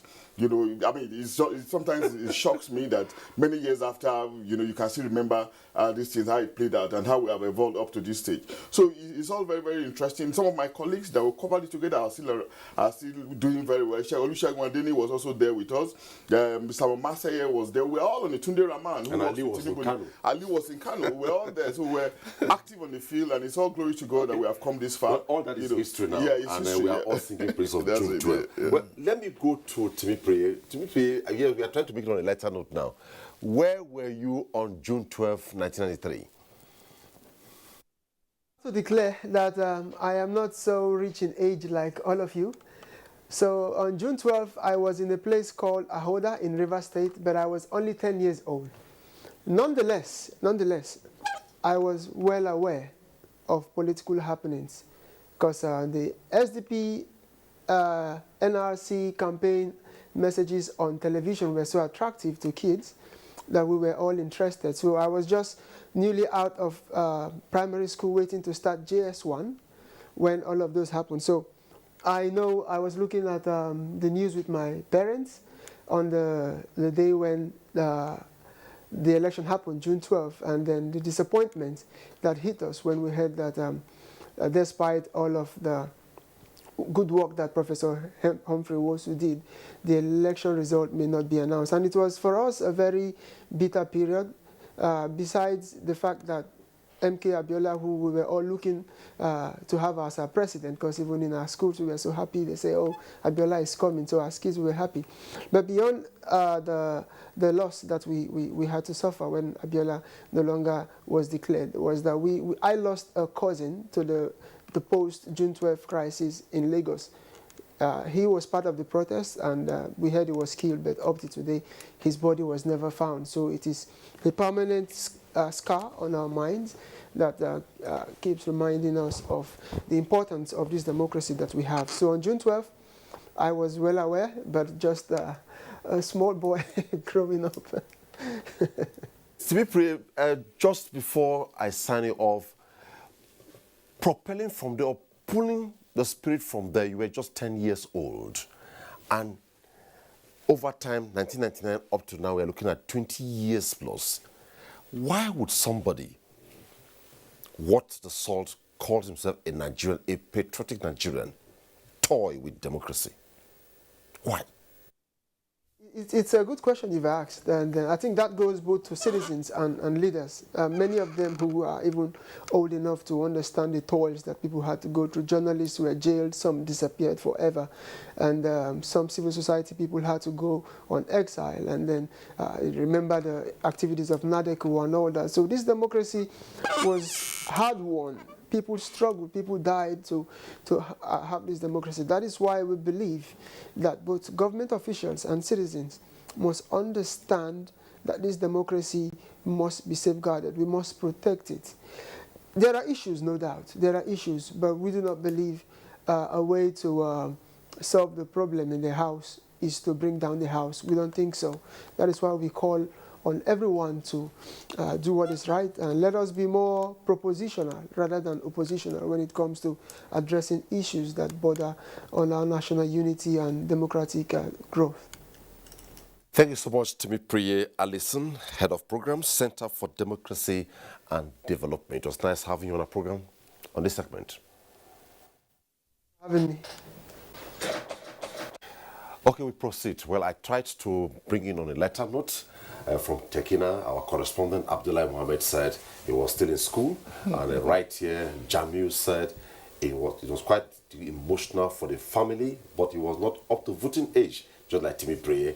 And in Kano, Ali, Deputy President of Nigerian Guild of Auditors, said he was already practicing alongside the likes of Garba Shehu, processing the news. And I believe they in Kano felt the same way Adeniyi felt in Abuja, being in the center of it, but not seeing the result at the end of the day. So looking at it, drawing inspiration from there, and today we are celebrating June 12th, constitutionally, legally, as Democracy Day in Nigeria.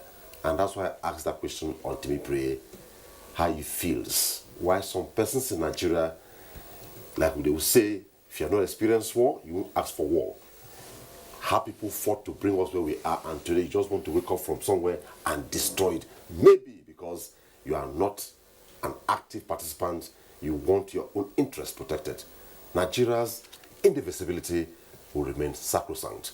Moving on now, given the numerous challenges confronting the nation, Nigerian women have converged on Abuja to pray for peace and unity in the country.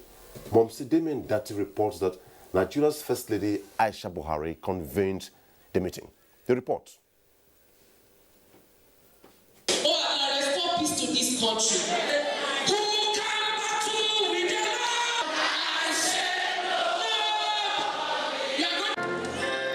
The National Center for Women Development Abuja is witnessing yet another August gathering in June. But unlike the last, this is not political, but an urgent matter of national interest. Diverse forms of security threats. But enough, the women unanimously echo. Don't need any war. Most police officers' wives and children have become widows, orphans as a result of insecurity. History as a subject should be restored and taught at elementary to tertiary levels to reinforce our Nigerian social-cultural orientation. To take our rightful place as managers of the family and mothers of the community. The words of Mrs. Aisha Buhari conveyed by Dr. Meru Almakura and the Minister of Women Affairs were not different from other speakers. Make sure we train our children very well because it starts from the home. If we don't get it right at home, whatever we're doing outside is just cosmetic. I want it to be on record that security issues is not a government issue alone. Security issue is everyone's business. From diverse religious groups, security outfits, trade unions, associations and all, Nigerian women are calling for dialogue, reconciliation, peace and one indivisible nation. And straight to heaven, they raise their voices to God in a cry for peace, with the Nigerian flag swaying high.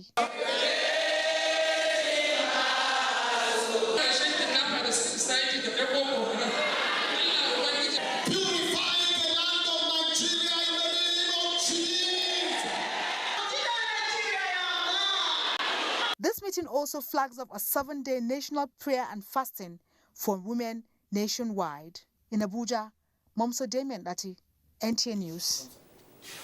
Thank you so much, Damien Dati. That's the report by Nigerian women praying for security. Let's sustain the discussion on national security. Ali, I know the last question I ask you is how well has the media fared regarding security? And by your opinion, you said it was personal. You said some media organizations have no business relating with people who don't have the unity or interest of Nigeria at heart. I know you say it's an issue of ethical concerns, but would you say in terms of media and sustaining national security, has the media fared well?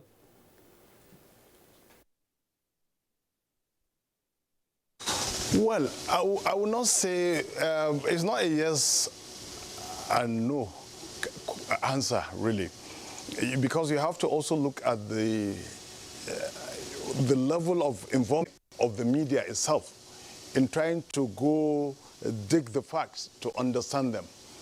But I would say the mainstream media has been, has been more restrained, so to say. They've been more restrained, but sometimes also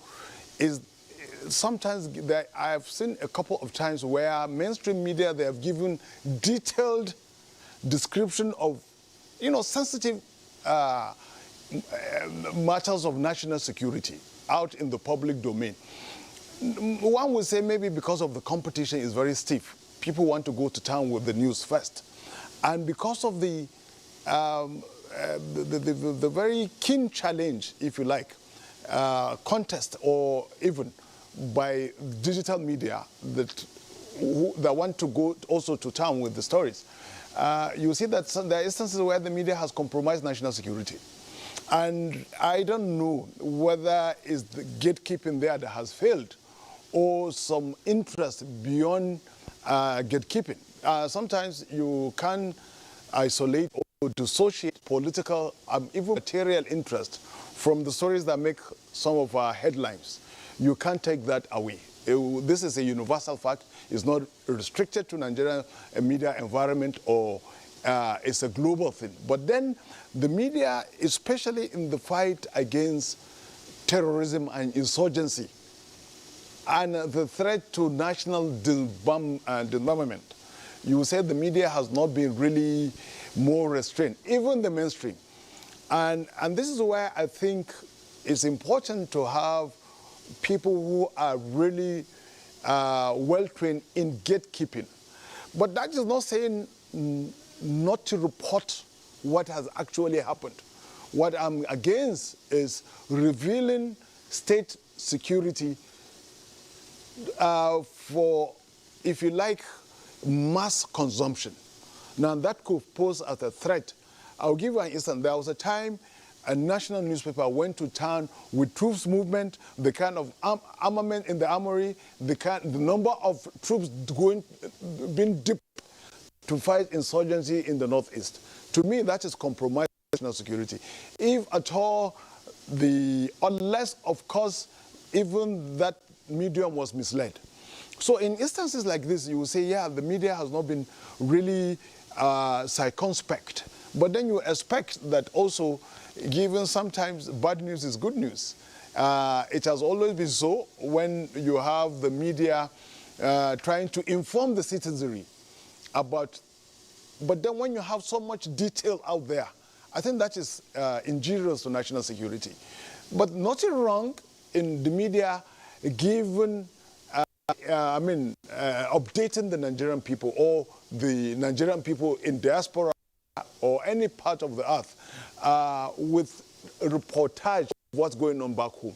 Now, the snag here is sometimes the media is too detailed, and then you begin to wonder its sources. And then sometimes, even when you have talk shows or you find panelists discussing national security, either active, especially when you have retired military personnel discussing national security. Some of them, they can be very detailed, especially on talk shows. So I think this is the time we become a little bit more restrained.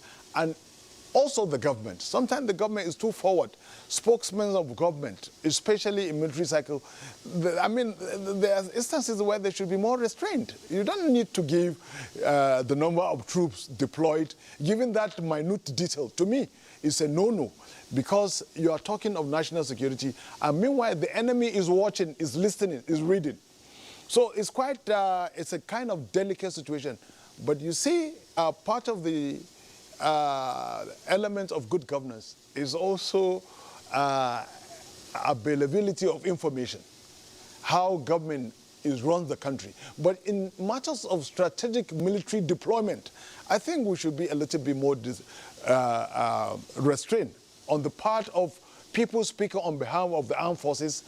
And And the media also should be a little, even if it gets an exclusive, there are instances for the sake of national interest, you don't give so much detail, even if you have it from an authentic source, unless, of course, there is an agenda which is not visible to the ordinary eye. Yes.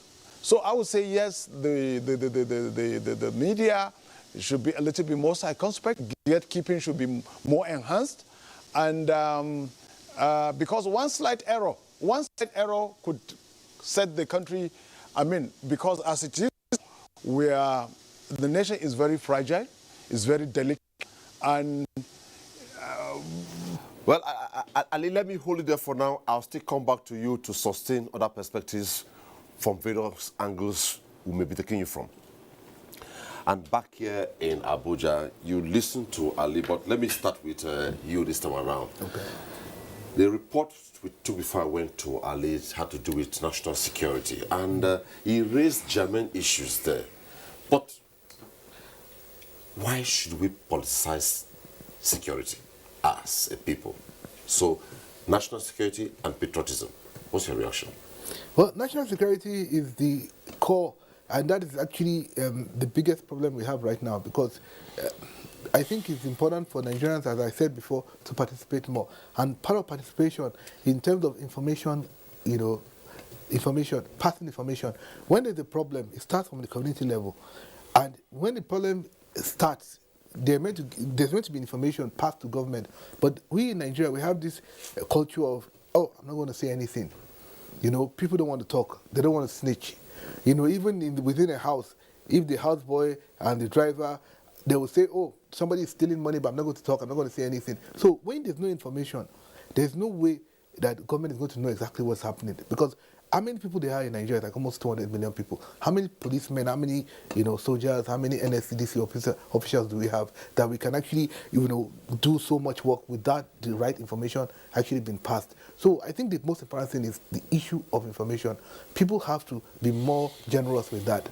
And apart from that, people also have to because it's a joint responsibility. In America, for example, they always say it, whistleblower. Over here in Nigeria, when we talk about whistleblower, we always refer to the people that, expose corruption and they get 1 or 2% of whatever they've exposed. Whistleblower should actually be done even if you're not going to get any kind of reward, especially when it comes to security of lives, because these people that are communicating or committing these atrocities, they're from communities. And the people living with them already have an idea of something happening.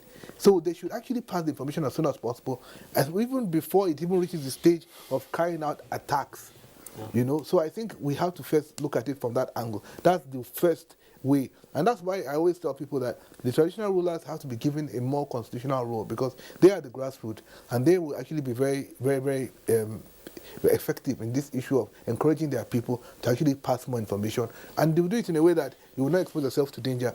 But when it comes to politicizing it and using it against a government, if a government is not performing when all these fundamentals are met, then we can see that the government is actually not doing what it's supposed to do. But if we are not actually giving them the information and we expect them to come all the way from here, all the way to where we live in our local government, I think it's asking for too much. Okay. Up till date, for some time I've not been to my village. If you go to the village and you maybe went out for some engagements and you're back in the late hours, just walking alone, before you get to your family home, somebody will accost you to insist, because they've not been seeing you around. Who are you? We have not seen you for some time. What brought you? Even when they know you're from there, they subject you. That leads me to this question. What role should the citizens play? Because most times it's as though it should be just government. Yeah. When they hear a bomb blast, government. But for the politicians, when they hear a bomb blast, oh, the government in power. What role should the citizens play? If today we are celebrating Democracy Day and we are praying that we build it, develop it, for us having a clear-cut democratic culture. You have talked about us trying to rejig it a bit, to have some peculiarity with Nigeria, not just hook, line and sinker, American-style democracy. So what role should Nigerians as a people, not those in government, play citizens in national security? Yeah, that's a very valid question, no doubt. You know, anywhere in the world, I do know that citizens have responsibility. You know, even if it is not statutory, it is innate or implied. You know, or expected. You know, because the government, in part of the Leviathan Agreement, you know, you concede your rights to the state to protect you, but in asking the state to protect you, you also have a duty to be responsible to the state at the level of investing your hope, at the level of patriotism, at the level of nationalism, so that the state can as well be enamored and encouraged to support you. You know, so citizens have a responsibility, but let's not forget again that there are certain things that also can make the citizens to feel excluded. You know, when citizens see obvious luxuriation, obvious opulence, a lethargy on the part of the leadership to propel them, to satisfy them, to meet their yearnings and aspirations, not just on a one-off basis, but on a continuous basis. Those things can make citizens to lose faith, So it can be very tough in that kind of environment for us to now push responsibility back to the citizen and say, look, you have a role to play by supporting government. But it's not to say that because they should take advantage of that and resort to criminality. No, that's not what we're saying. We're only saying that government has more responsibility. The state has more responsibility because citizens have surrendered all their powers, sometimes even their rights to the state to protect them. But what happens in some matrices is that you will now see the states coming up with some kind of leaders that will be an outlier, that word again, that will make the difference in terms of leadership, make the difference becoming reformist, becoming revolutionary, and being able to galvanize the citizens to have a sense of commonness, an absolute sense of belonging, such that there will be increased patriotism, increased nationalism, and increased faith in the system. Now, it will take us to some examples. If you see an Israeli citizen now, or a British citizen, or an American citizen, if you compare citizens in those countries, they are markedly different from citizenship in African countries, and of course the reasons are clear because of the extent to which the states in those countries have gone, to protect the rights, aspirations, and hopes, of those citizens. So it's a construction. It's something that we have to be conscious about, and the consciousness will begin from government, from the state, realizing that I have an obligation to the people, I have an obligation to the citizens, and that obligation should be reflected in consensus provisions of infrastructures and utilities, consistent with the Leviathan and in line with the constitutional provisions. So I agree that there's a dialectical interconnection between the two, but one of them has more advantage, has more role to play, and that one is government in actually pulling in the citizen in terms of arousing a sense of belonging, a sense of appreciation of the entity that the state represents. Okay. Well, on a day like this, years back, you hear June 12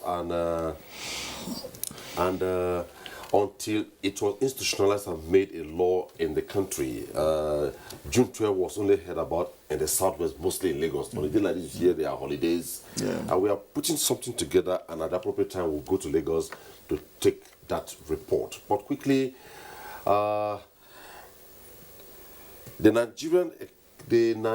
is generally agreed that a turnaround has been witnessed in the aviation industry in the last 6 years in Nigeria, which led to the country in faraway Montreal, Canada, recognized among the 16 countries presented with the recognition in solving aviation security and oversight deficiencies by ICOA out of 139 member countries, even though the pandemic occasioned by COVID-19 rages on. There are success stories in the skies. Aviation correspondent Emmanuel Ayimiro tells us more. Safety skies of Nigeria, always welcoming and friendly to new and existing aircrafts and airlines. The success story in Nigeria's aviation industry started a few years ago when it promised to complete all ongoing infrastructural provision and projects in the sector was made by President Muhammadu Buhari on assumption of office in May 2015.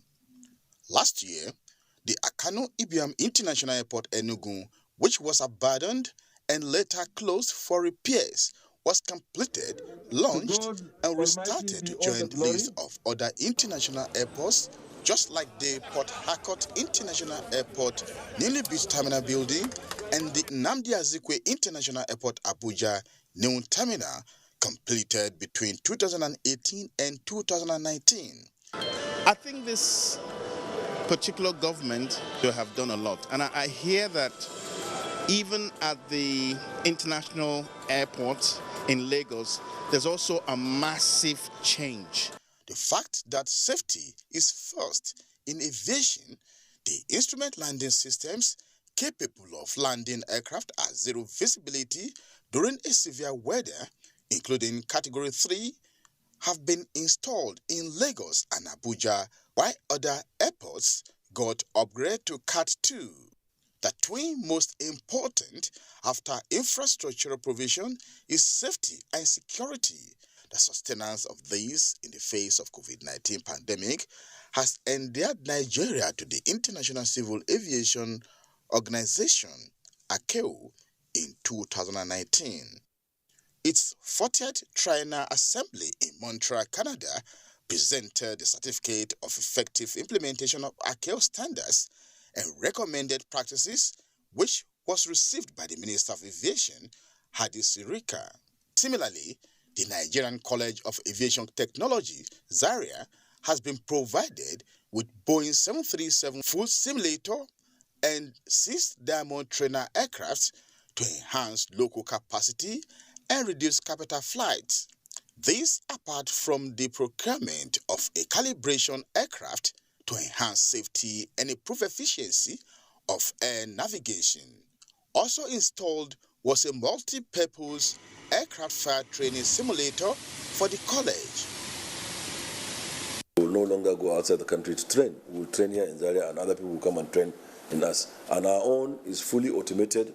While airlines across the globe are shutting down due to COVID-19 impact, a total of 5 airlines are joining the industry, while 23 others have applied to the NCAA to begin operations. The existing airlines have also been acquiring brand new airplanes. Businessmen with money are welcome to come in and float an airline, and that's why you're seeing these different airlines coming up. These success stories are being capped with the news of Nigeria's dream of floating a national air carrier. It's about to become a reality in 2022, as disclosed by the Minister of Aviation, Emmanuel Ayimiro, NTA News. That was an update on the aviation industry, particularly by Emmanuel Ayimiro. I was trying to tell you a story about June 12 until it became institutionalized, backed up by law in Nigeria, courtesy of this administration. On a day like this, Southwest Nigeria used to be the place where June 12 is celebrated. We hear so much about June 12 celebration in Lagos, and that takes us to the next report. The June 12 protest in Lagos has come and gone without the much anticipated violence, thanks to the proactive measures put in place by security agencies. Abolade Salami is at Ojota axis of OFB, the city, to give us a situation report. Hello, Abolade. Thank you, studio. We're live at the Ojota Motor Park, where we had earlier in the day pandemonium caused by some alleged miscreants who came out from their hidings to block the road, denying access to vehicles coming in from Ibadan through Bega, Ojota, and then going to Lagos proper. But the policemen came out in their numbers to restore peace and order. As I speak with you now, Ojota is calm. All the areas we went to, we also saw that the areas are calm. The Commissioner of Police is here with us in Ojota, and he told us that he has gone through the entire state and to ensure that there's law and order. He gave us his words of assurance that he has spoken to his men to ensure that the process is not hijacked. Who are miscreants, we are ready for them. So as early as 2 a.m. now, we have been out. And this is just the 5th place I'm coming. So I've gone to Lagos Island. I've seen that the Lagos Island, the markets are opening now. So I've gone to the toll gate there now. Toll gate, Lekki toll gate is free as every other thing now. We got information to someone to assemble at Mushin. So we've gone to Mushin, so there, everywhere is calm. Even on the bridge, Ojota, even Maryland, So the traditional areas of assemblage, we've taken care of those areas. And my directive to my men is that they have rights to protest. It is within the constitution. But we should be notified, and not to take permission from us, but to notify us. Because those who want to protest too, it's their responsibility to protect them. For example, on last week, Monday, just about 7th of this month precisely, so Mr. Falana called me, just called me on phone, that they want to have a protest from Ojota under the bridge up to the State House, Ikeja. So he informed me. Immediately, I mobilized my men. We travel with him now from Ojota with the men now up to Ikeja, up to the State House. So at this junction now, right from Allen Junction, going to Radio Junction, going to Agidibi Junction, so up to the Alausa Junction. So we stop vehicles for them to move around. That is the current situation here in Ojota. It's back to you in the studios. Thank you so much, Abolade Salami. And that was Abolade giving us an update of what Lagos is today. Now, let's do a comparative analysis. Before June 12th was institutionalized in Nigeria as Democracy Day, on a day like this, Lagos, southwestern part of Nigeria, should be boiling. But from what we have seen, calm and collected.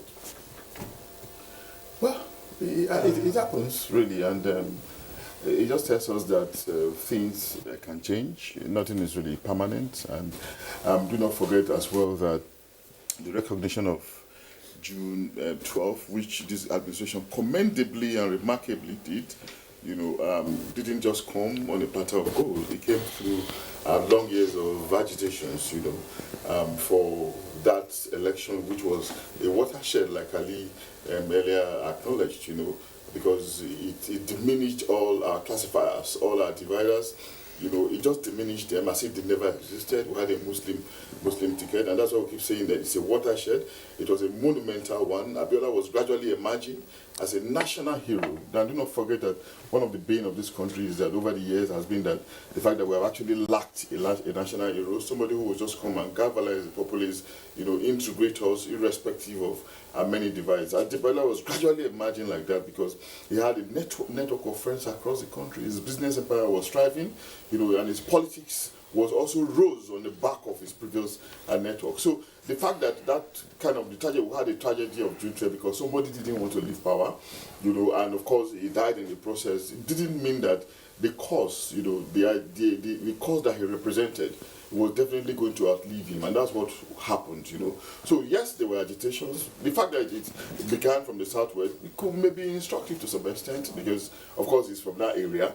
But overall, Nigerians eventually recognized it through the instrumentality of the Buhari administration, which is why the Buhari administration recognizing June 12 is going to go down in history as one of the major achievements of this administration in recognizing that date and almost recognizing the place of Abiola as maybe a former president of this country. Yes, we're not too far from that. That will have been a different ball game, but the extent to which the administration went is actually a major monumental achievement, that will hardly be forgotten. Okay. Because it was nationalized.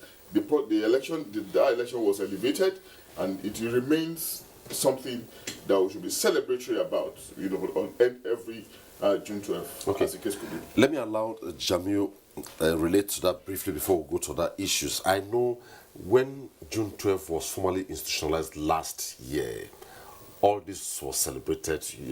The National Stadium was christened after your late dad, Moshood Abiola National Stadium. And today, Lagos, that used to be boiling on a day like this because of not recognizing June 12th, is calm and collected.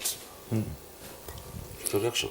Well, it's good, and then it's calm because people have gotten what they wanted. This is something that was very, very, very obvious to everyone, but people, for some reason, refused to recognize it. But one thing is that there's a lot actually gained from June 12th, other than just recognizing my father.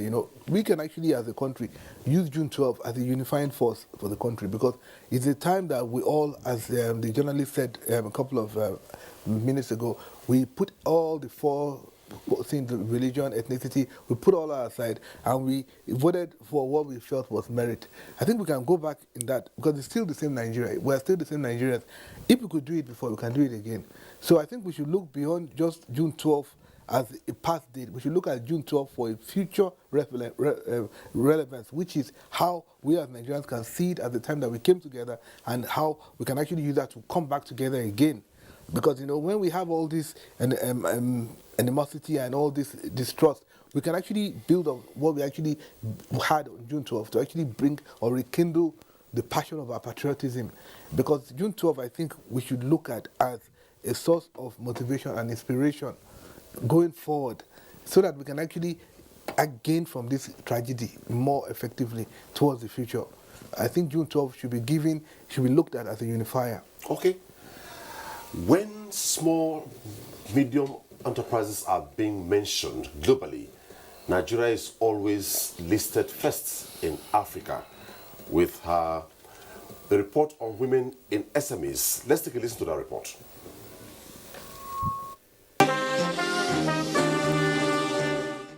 Latest annual Global Entrepreneurship Monitor Survey shows that women are more represented in entrepreneurship than men.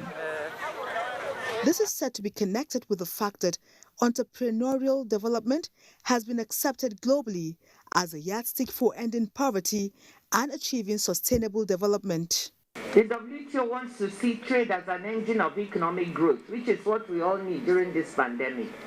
And Nigerian government, realizing these, has rolled out a series of empowerment programs to achieve this. We are implementing an economic sustainability plan, which is a comprehensive stimulus package. We are also upscaling our social safety net programs.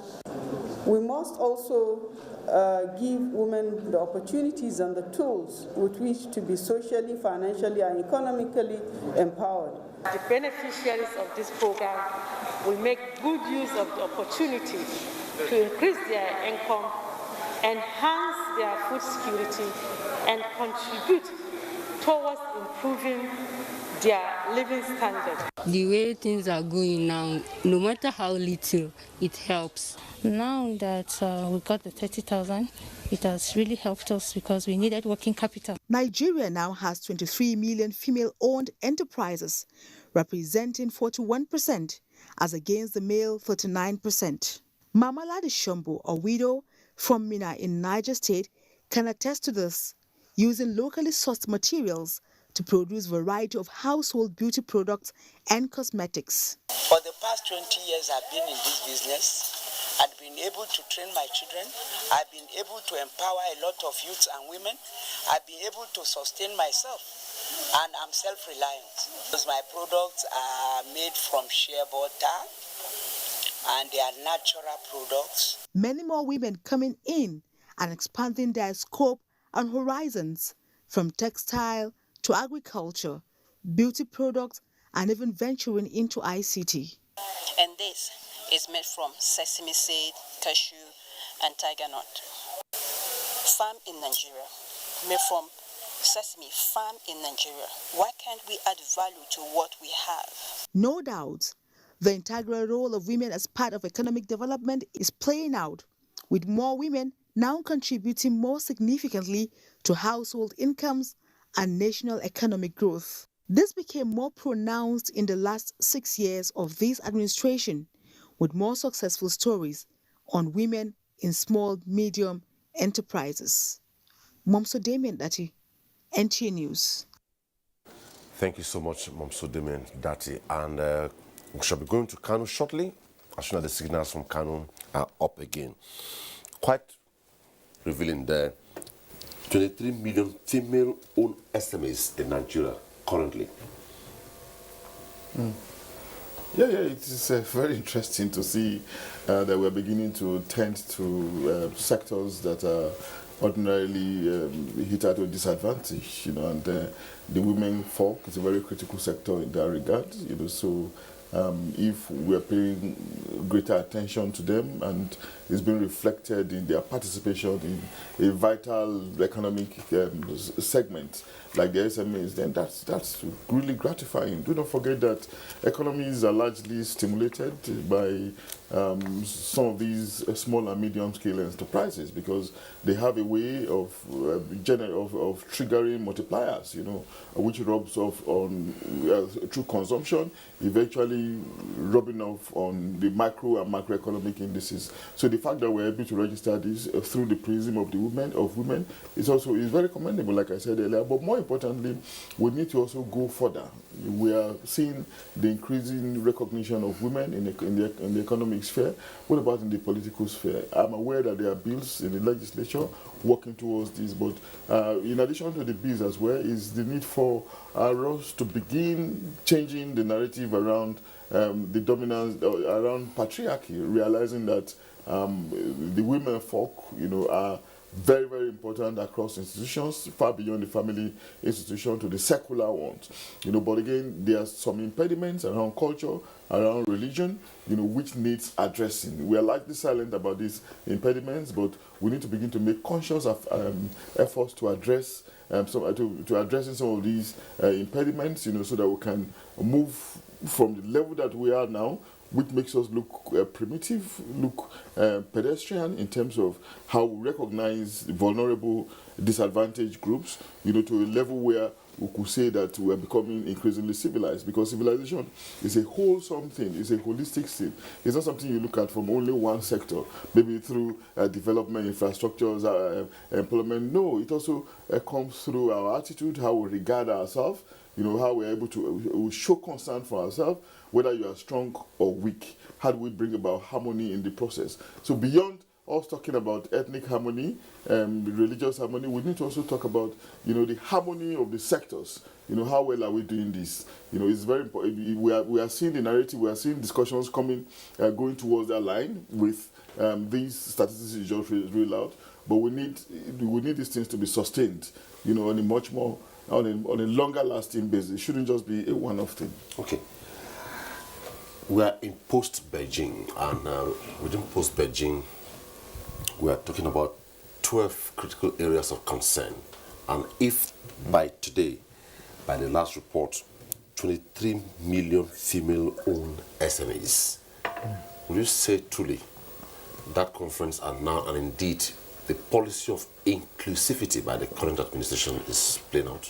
It's actually playing out, and it's about time, because if we look at countries like India and we give them credit for their economic growth and the four tigers in Asia, we'll find out that a lot of it came from these small and medium-scale businesses.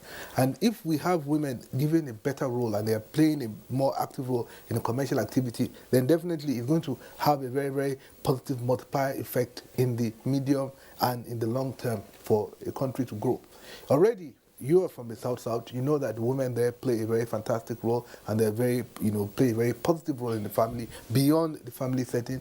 And for the fact that this is happening now, it actually gives me a lot of, I'm very optimistic about the future, because this is going to actually have a very, very telling effect very near in the future, and it shows that the level of maturity is changing, and we're having a cultural shift, because before, we encourage women to stay at home and to play a very traditional role, but we can see that Nigeria has actually, or Nigerians have drawn a line on the sand, and we're moving forward. So this is important. But as he said, we also have to carry that into the political angle as well, to make sure that, in the cabinet, a certain percentage are women, and, even in the House of Assembly, House of Representatives, and Senate, because we need women to be more actively involved, because a lot of problems in society are better understood by the people that have that problem, and the female segment of society have unique problems that we as men might not understand. So the more representation they have in the government will actually, go a long way in government being able to, craft policies that will better address the general population, including women, that I believe are more than half of the population of the country. But I hope you don't mind I ask you this. Besides her political stand, your late mom, Kudirat Abiola, would you say, besides her political stand, her women emancipation position, with what you've heard now, is that fulfilling for you? It's fulfilling, you know, because that actually, I mean, all that is happening now is what she had always believed in. As a matter of fact, before entering politics, she was one of the largest suppliers of pharmaceuticals in Nigeria. She was, at one point, importing more than 30, 40 containers a month, you know, at the age of 30, 31 years old. So she always believed in women empowerment. And that's why my sister, Harcourt Abiola, formed the Kudrat Abiola Initiative so that she can empower women in the grassroots to get more actively involved in business and also in the political atmosphere. And she is now currently the president of Women in Africa. So it is quite interesting. So it's quite revealing and fulfilling. It's fulfilling. Okay. Let's go to Kano. Ali, sorry, your signals dropped, and I was just about asking you this before your signals dropped. I'm still very particular about the media. Mostly, you use the word that there is need for, all the signals have dropped again, and we'll still come back to Kano. That is really beyond our control. Well, you're a media practitioner, more or less. Once a journalist, ever a journalist. Yeah, I'm a media teacher. As much as today you are the education end, you fall fully within the ambit of the gatekeeping platform of the media. I was just about asking Ali, what role should the media play? Whether we like it or not, the media also has a particular role to play. You won't find a journalist from another clime go to the point of trying to expose the different arsenals of his country. So what role should the media play in all this, in national security? Yeah, often we talked about politicizing security in Nigeria, playing too much politics, but the media also have a critical role to play. Absolutely. As a guide. Yeah, I agree with you. There's no role, there's no job really that does not come with some sense of responsibility, you know, because first of all, you exist within the sovereignty, you exist within the confines of a nation, and you have a natural responsibility to the states, to protect the states that you exist in. And it doesn't matter what your organizational motivation is, you know, you first of all have to understand that without the sovereign nation that you're existing in, you know, you may not be able to function well. And that's why we have that ethical obligation, you know, to be responsible. Even in theory, we talk about the social responsibility theory, the libertarian theory. All these things are implied in some of these arguments, some of these notions around the understanding of media. So we have high levels of responsibility. But against that background, we also have to understand that sometimes, again, some of these understanding, some of these notions are reshaped by our lived experiences, you know, our peccadillos, our predilections as a people, which is why the onus is now on the practitioner, you know, to rise above those temptations, those predilections, you know, and privilege the interests of the state above, you know, his own interest. You know, that's the clarion call that we have had severally in nations and societies, and that's why you see some media in some nations are freer first, some are much more responsible than the others, because they exist first realizing that their state is supreme, that the interest of their state should be privileged over the interest of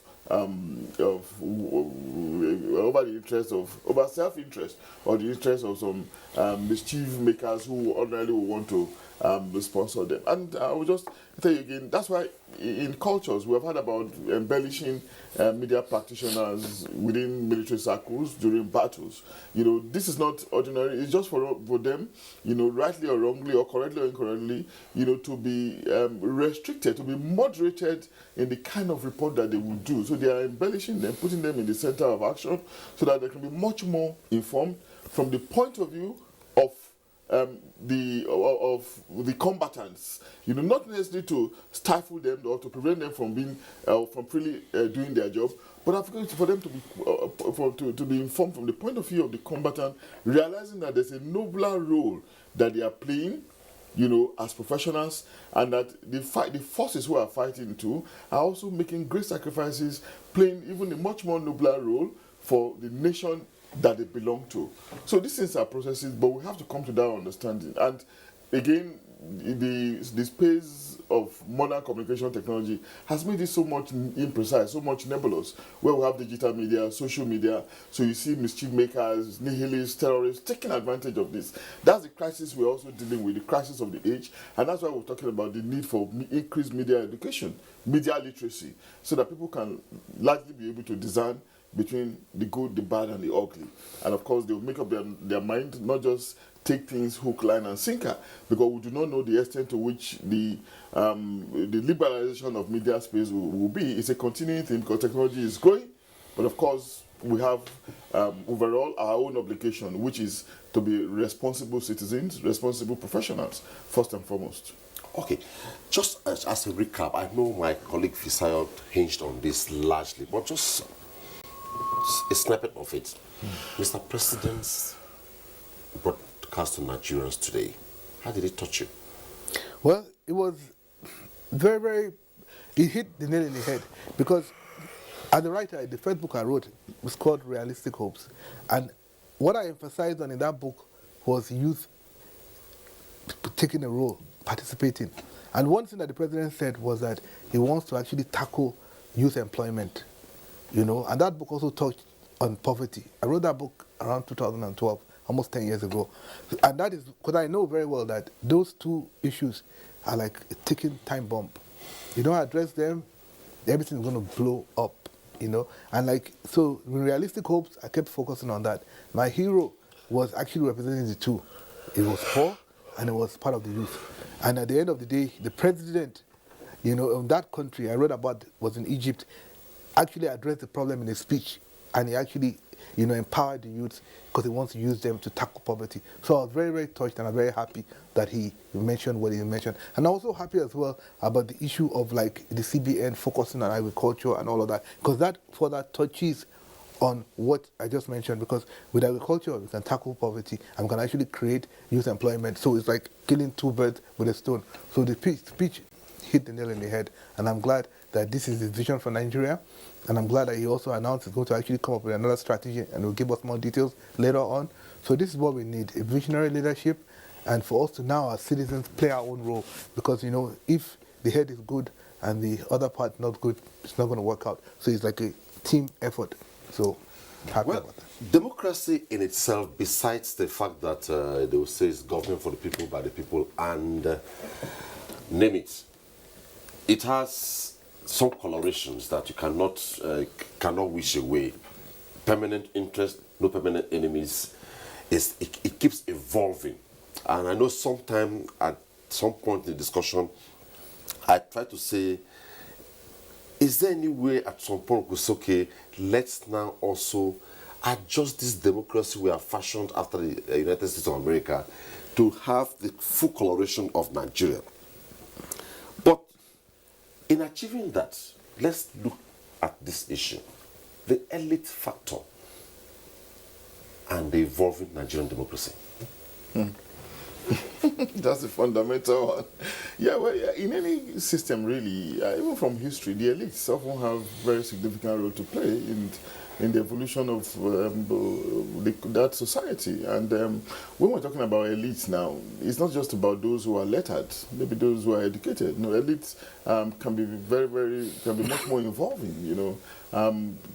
It goes beyond the intelligentsia to also include those who can play or who are playing leadership roles in different sectors, like Jamil said earlier, the traditional rulers, the religious leaders, who are probably, they may not be vast in Western education, but as long as they can be opinion molders, you know, they represent a substantial section of the elite. And of course, they are the driving force of change and development, you know, because they first of all they are ordinarily expected to have better understanding, better appreciation, you know, of what situations these situations are. So against that background, you will say that our own elite will have a role to play.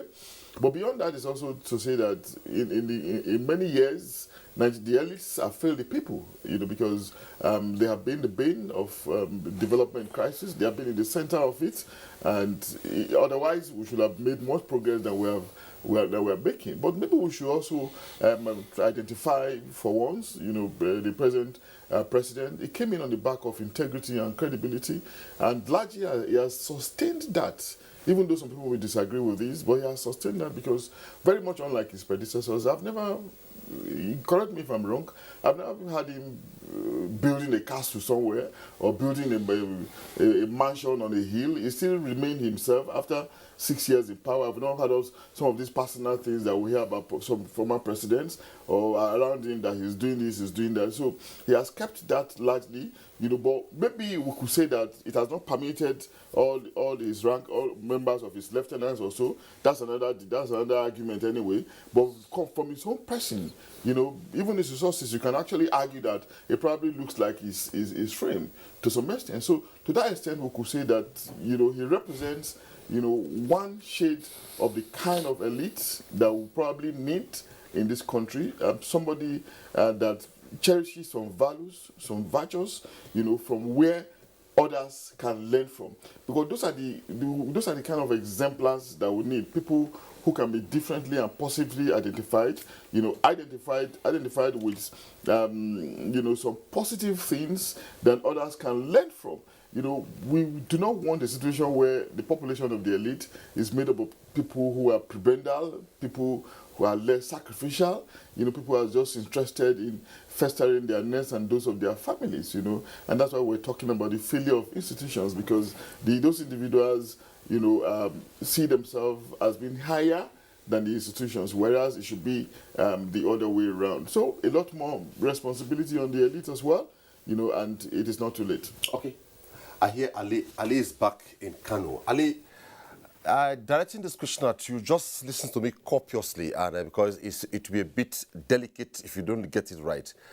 Listening to the old stanza of the Nigerian national anthem, if I can recall clearly, it says, "Nigeria, we hail thee, our own dear native land," blah, blah, blah. And it now says, "Though tribe and tongue may differ, in brotherhood we stand. Nigerians all are proud to serve our sovereign motherland." Yes, we now say, "Arise, O compatriot," blah, blah, blah. From the dreams of our forefathers to where we are, the elite factor and Nigerians' development for tomorrow.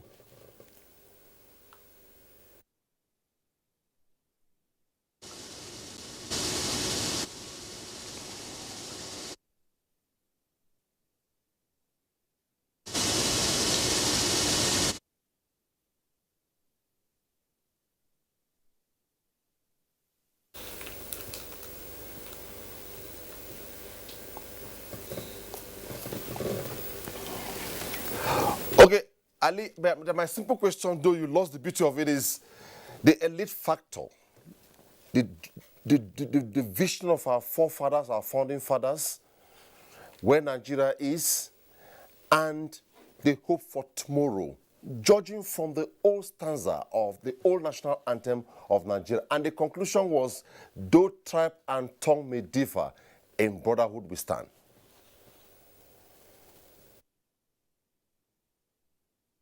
Well, I would say their vision,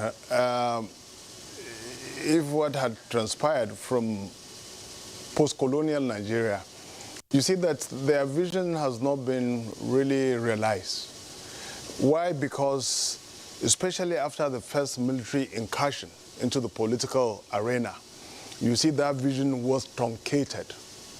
And what happened after the counter coup of July 1966, the efforts of our founding fathers to have a united country, through as encapsulated in that stanza you quoted, of the national anthem, you see that the seeds of discord were sown by the first military coup. Take it or leave it, I think that truncated the vision of our founding fathers. Yes, there were divisions, along the fault lines, but then they were not so prominent as they are today. And I must here also laid at the doorsteps of the elite, the Nigerian elite. Over the years now, the Nigerian, regrettably, they have not really risen above the differences in tribe and tongue and ethnicity. We've had instances even before the colonial intrusion of the divisions along, you know, African societies, they've always been segmented. You know, when the colonial master came, the colonial intrusion tried to wield together, some people say, much dissimilar ethnic groups. But I sometimes disagree with that postulation. Why? Because even before the colonial intrusion and post-colonial Nigeria, you find out that Nigerians have related differently via commerce, leading to fusion of language. There are ethnic groups that are united by their common language. You find out 13 words, they are prominent in virtually all the languages, all the major languages. Now, coming back to this, the vision of our founding fathers, vis-a-vis the stanza of the first post-colonial anthem, has it been, certainly we were nowhere where our founding fathers wanted to be. Why? Because of some of these things I listed, the first civil military coup, the counter coup, and the civil war.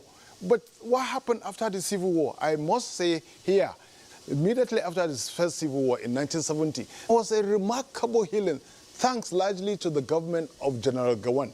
If you remember the slogan then, his name, go on with one Nigeria, and then this idea of no victor, no vanquished. And then the government of the day at that time, decisive steps to unite the countries. The NYSC scheme was introduced, if you recall, in 1973. Unity colleges were introduced, and the Nigerian Federation was linked by federal routes, making movement, facilitating trade and commerce among the disparate and various regions, leading to the creation of more states in 1967, which also fostered national unity. For the first time, even before, after Civil War, you find that Nigerians, in no time, the 3 R's, reconciliation, reconstruction, and I've forgotten the 3rd R, leading to the emergence of a number 2 citizen from the southeast, which was quite remarkable. Few nations go through that rapid reconstruction and reconciliation after a civil war. But in between 1970 and 1979, you find out a lot of healing. And then you would think there was hope for a more united Nigeria. But I would say what is causing this discord nationwide is because the Nigerian elite, unfortunately, sometimes they sabotage their own enlightened self-interest. What I mean, when they bandy all these fault lines to win election, actually they are sowing the seeds of discord. Elites anywhere without the elite consensus, without the elite having a common vision, and this elite, like Professor Abiodun listed, elites not necessarily have to be lettered or highly educated. Well, it's part of it, because education is about social mobility. What happened? The clergy, the traditional rulers, and people who shape and mold public opinion, they're all part of the elite. But then you find the elite class, they are always having clashing vision and not having a common united front for the progress of the nation. And that's why their followers, they look at them. And someone argued that in Nigeria is truly a classless society, because you find out the elite and the followers and the ordinary folks have the same attitude. And which is regrettable when you have the elite and the ordinary folks, they think and act alike. It's only in this country you have people who are academics, speaking and acting like street urchins. It's only in this country you have people superintending over the level of power, speaking like vagabonds. You find them speaking. You find instances where governors speak like ordinary street urchins. So really here, the Nigerian elite must do a retrospection and really find how their utterances and their action or inaction imparts negatively on the ordinary folk. So Nigerian elite, they have a lot of work to do. It's good for them first to begin with a sincere conversation among themselves, and also to expand the space to give people hope, their followers. Often at times when the Nigerian elite loses, then everybody should lose. We've had instances. Some of the issues going around the country in the various geopoliticals is actually because a section of the elite is feeling aggrieved, either it has lost political power or economic access to state resources, and that's why they are throwing the bathwater along with the baby. If I lose, everybody loses. So it's not a very enlightened position, if you ask me. So, and I think the Nigerian elite really should have a rethink, come together, think. They may have their different, but then if they don't have a common vision, that's why problem. And that's why Abiola is one. Let's go back to the issue of June 12.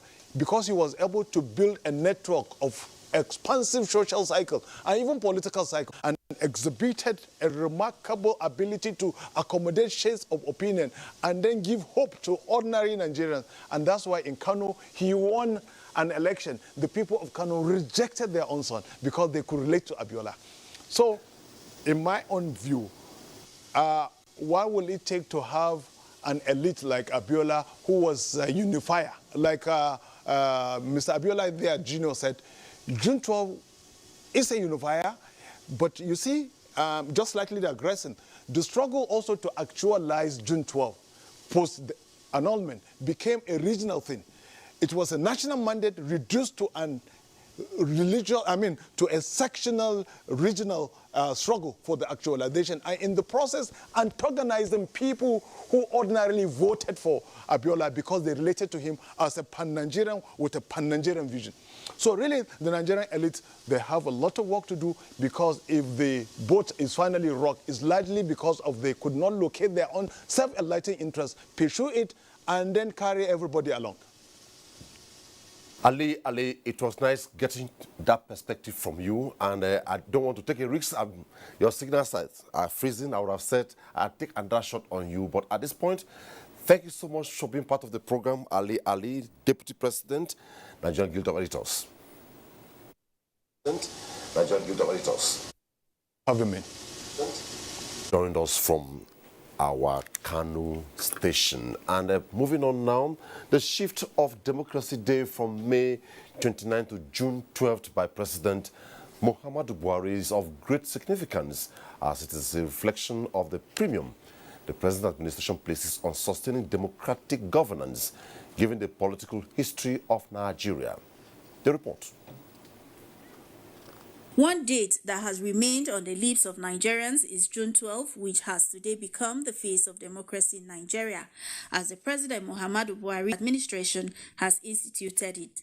Nigerians residents in Port Harcourt say the date marked a turning point in Nigeria's long march to democracy. According to them, the annulment of the election did not take away the fact that it has been adjudged the freest and fairest election in the history of Nigeria. It was a time when Nigerians as a whole, for once in their lifetime, said yes. They said that yes resoundingly. By the end of the day, it was truncated. 1993 elections. Well, it's regarded in the annals of this country, it's regarded as the freest and fairest of all the elections, because I was around then and I actually voted. They have, however, called on contemporary leaders in Nigeria to learn from June 12 experience and respect democratic principles and institutions for the sustenance of the world-acclaimed best form of government. We have to disabuse our mind with respect to religion, tribalism, and all that. They call for tolerance and ethnic cohesion among Nigerians for the peace and unity of the country. This is the very popular Isaac Borough Park here in Port Harcourt. This park is named after late Major Isaac Adaka Borough, who died as a soldier in the struggle to keep Nigeria one. In Port Harcourt, Jenny Bassi, NTA News. That report there from Port Harcourt hinges on what we have been talking about. No matter how we look at it, Nigeria remains one. So, yes, the unity of this country is not negotiable. Some people, are clamoring, but I know that they're just a loud minority. But the most Nigerians know we've come too far to go back. by the grace of God, I don't think this country is going to split. Because God made Nigeria what it is for a reason. When they say it's the giant of Africa, yes, we are still going to reach our potential. But that unity, that giant of Africa status will never leave Nigeria by the grace of God. Whatever misunderstandings we have, whatever conflicts we have, we will solve them, and we will not only get like before, we even get better than before. Thank you very much. Okay. I agree with him with his prayers, because if you look, it's always better to look forward than looking backwards. We've been more than 60 years, as an independent nation, and of course, we have tried, despite all the challenges, to build a commonness. We've tried to unite ourselves, and I do say that there's no country in the world that is completely homogeneous, and there's no country that is completely heterogeneous. What happens is that most of them continue to work and strive, at bringing about harmony as a pedestal for progress, despite their conditions. So Nigeria's case should not be different. We shouldn't look backwards, but we'll try to continue to look forward. And looking forward means that, in our difference, in our diversity, there can be unity and progress. Okay. We look forward to yet another Democracy Day in the year 2022. For this year, that does it for this year's special edition of the program. On behalf of all of us, our guests, all those who sent in reports and reactions, thanks for watching. And at this point, we'll sign off this segment of the program and move on to Sports World on the Stand Talk service of the NTA.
NTA, you can't beat the rich.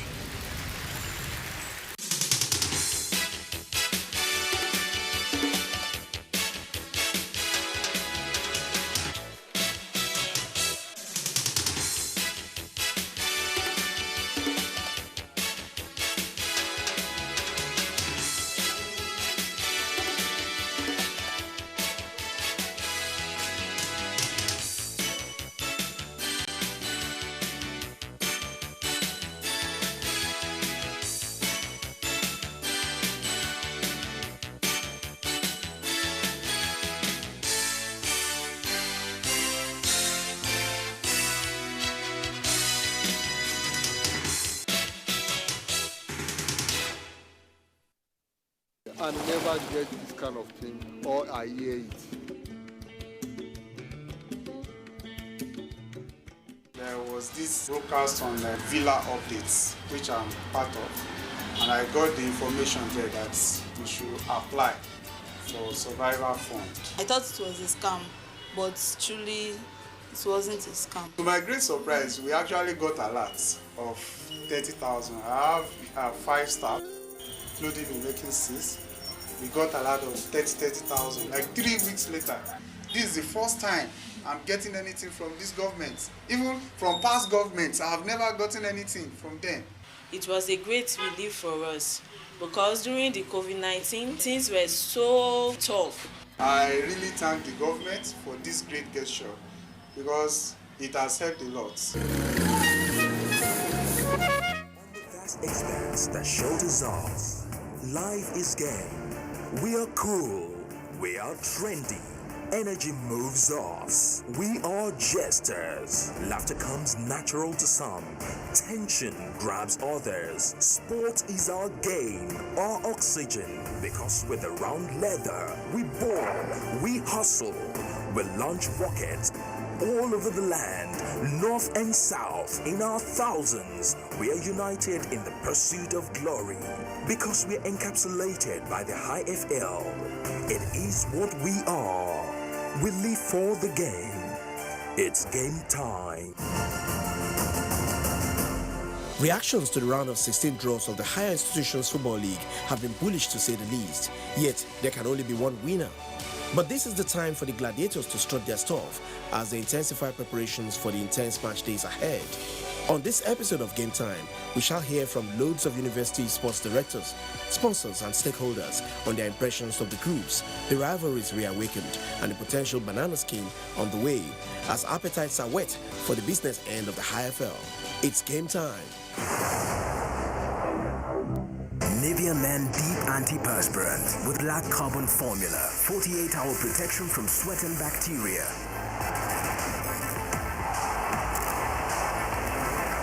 For a deep, clean feeling that lasts. New Nivea Men Deep Antiperspirant. Nivea Men, it starts with you. Official sponsor of Real Madrid. Rage and storms could cost us a retraction, but not our passion. With every attack, we defend.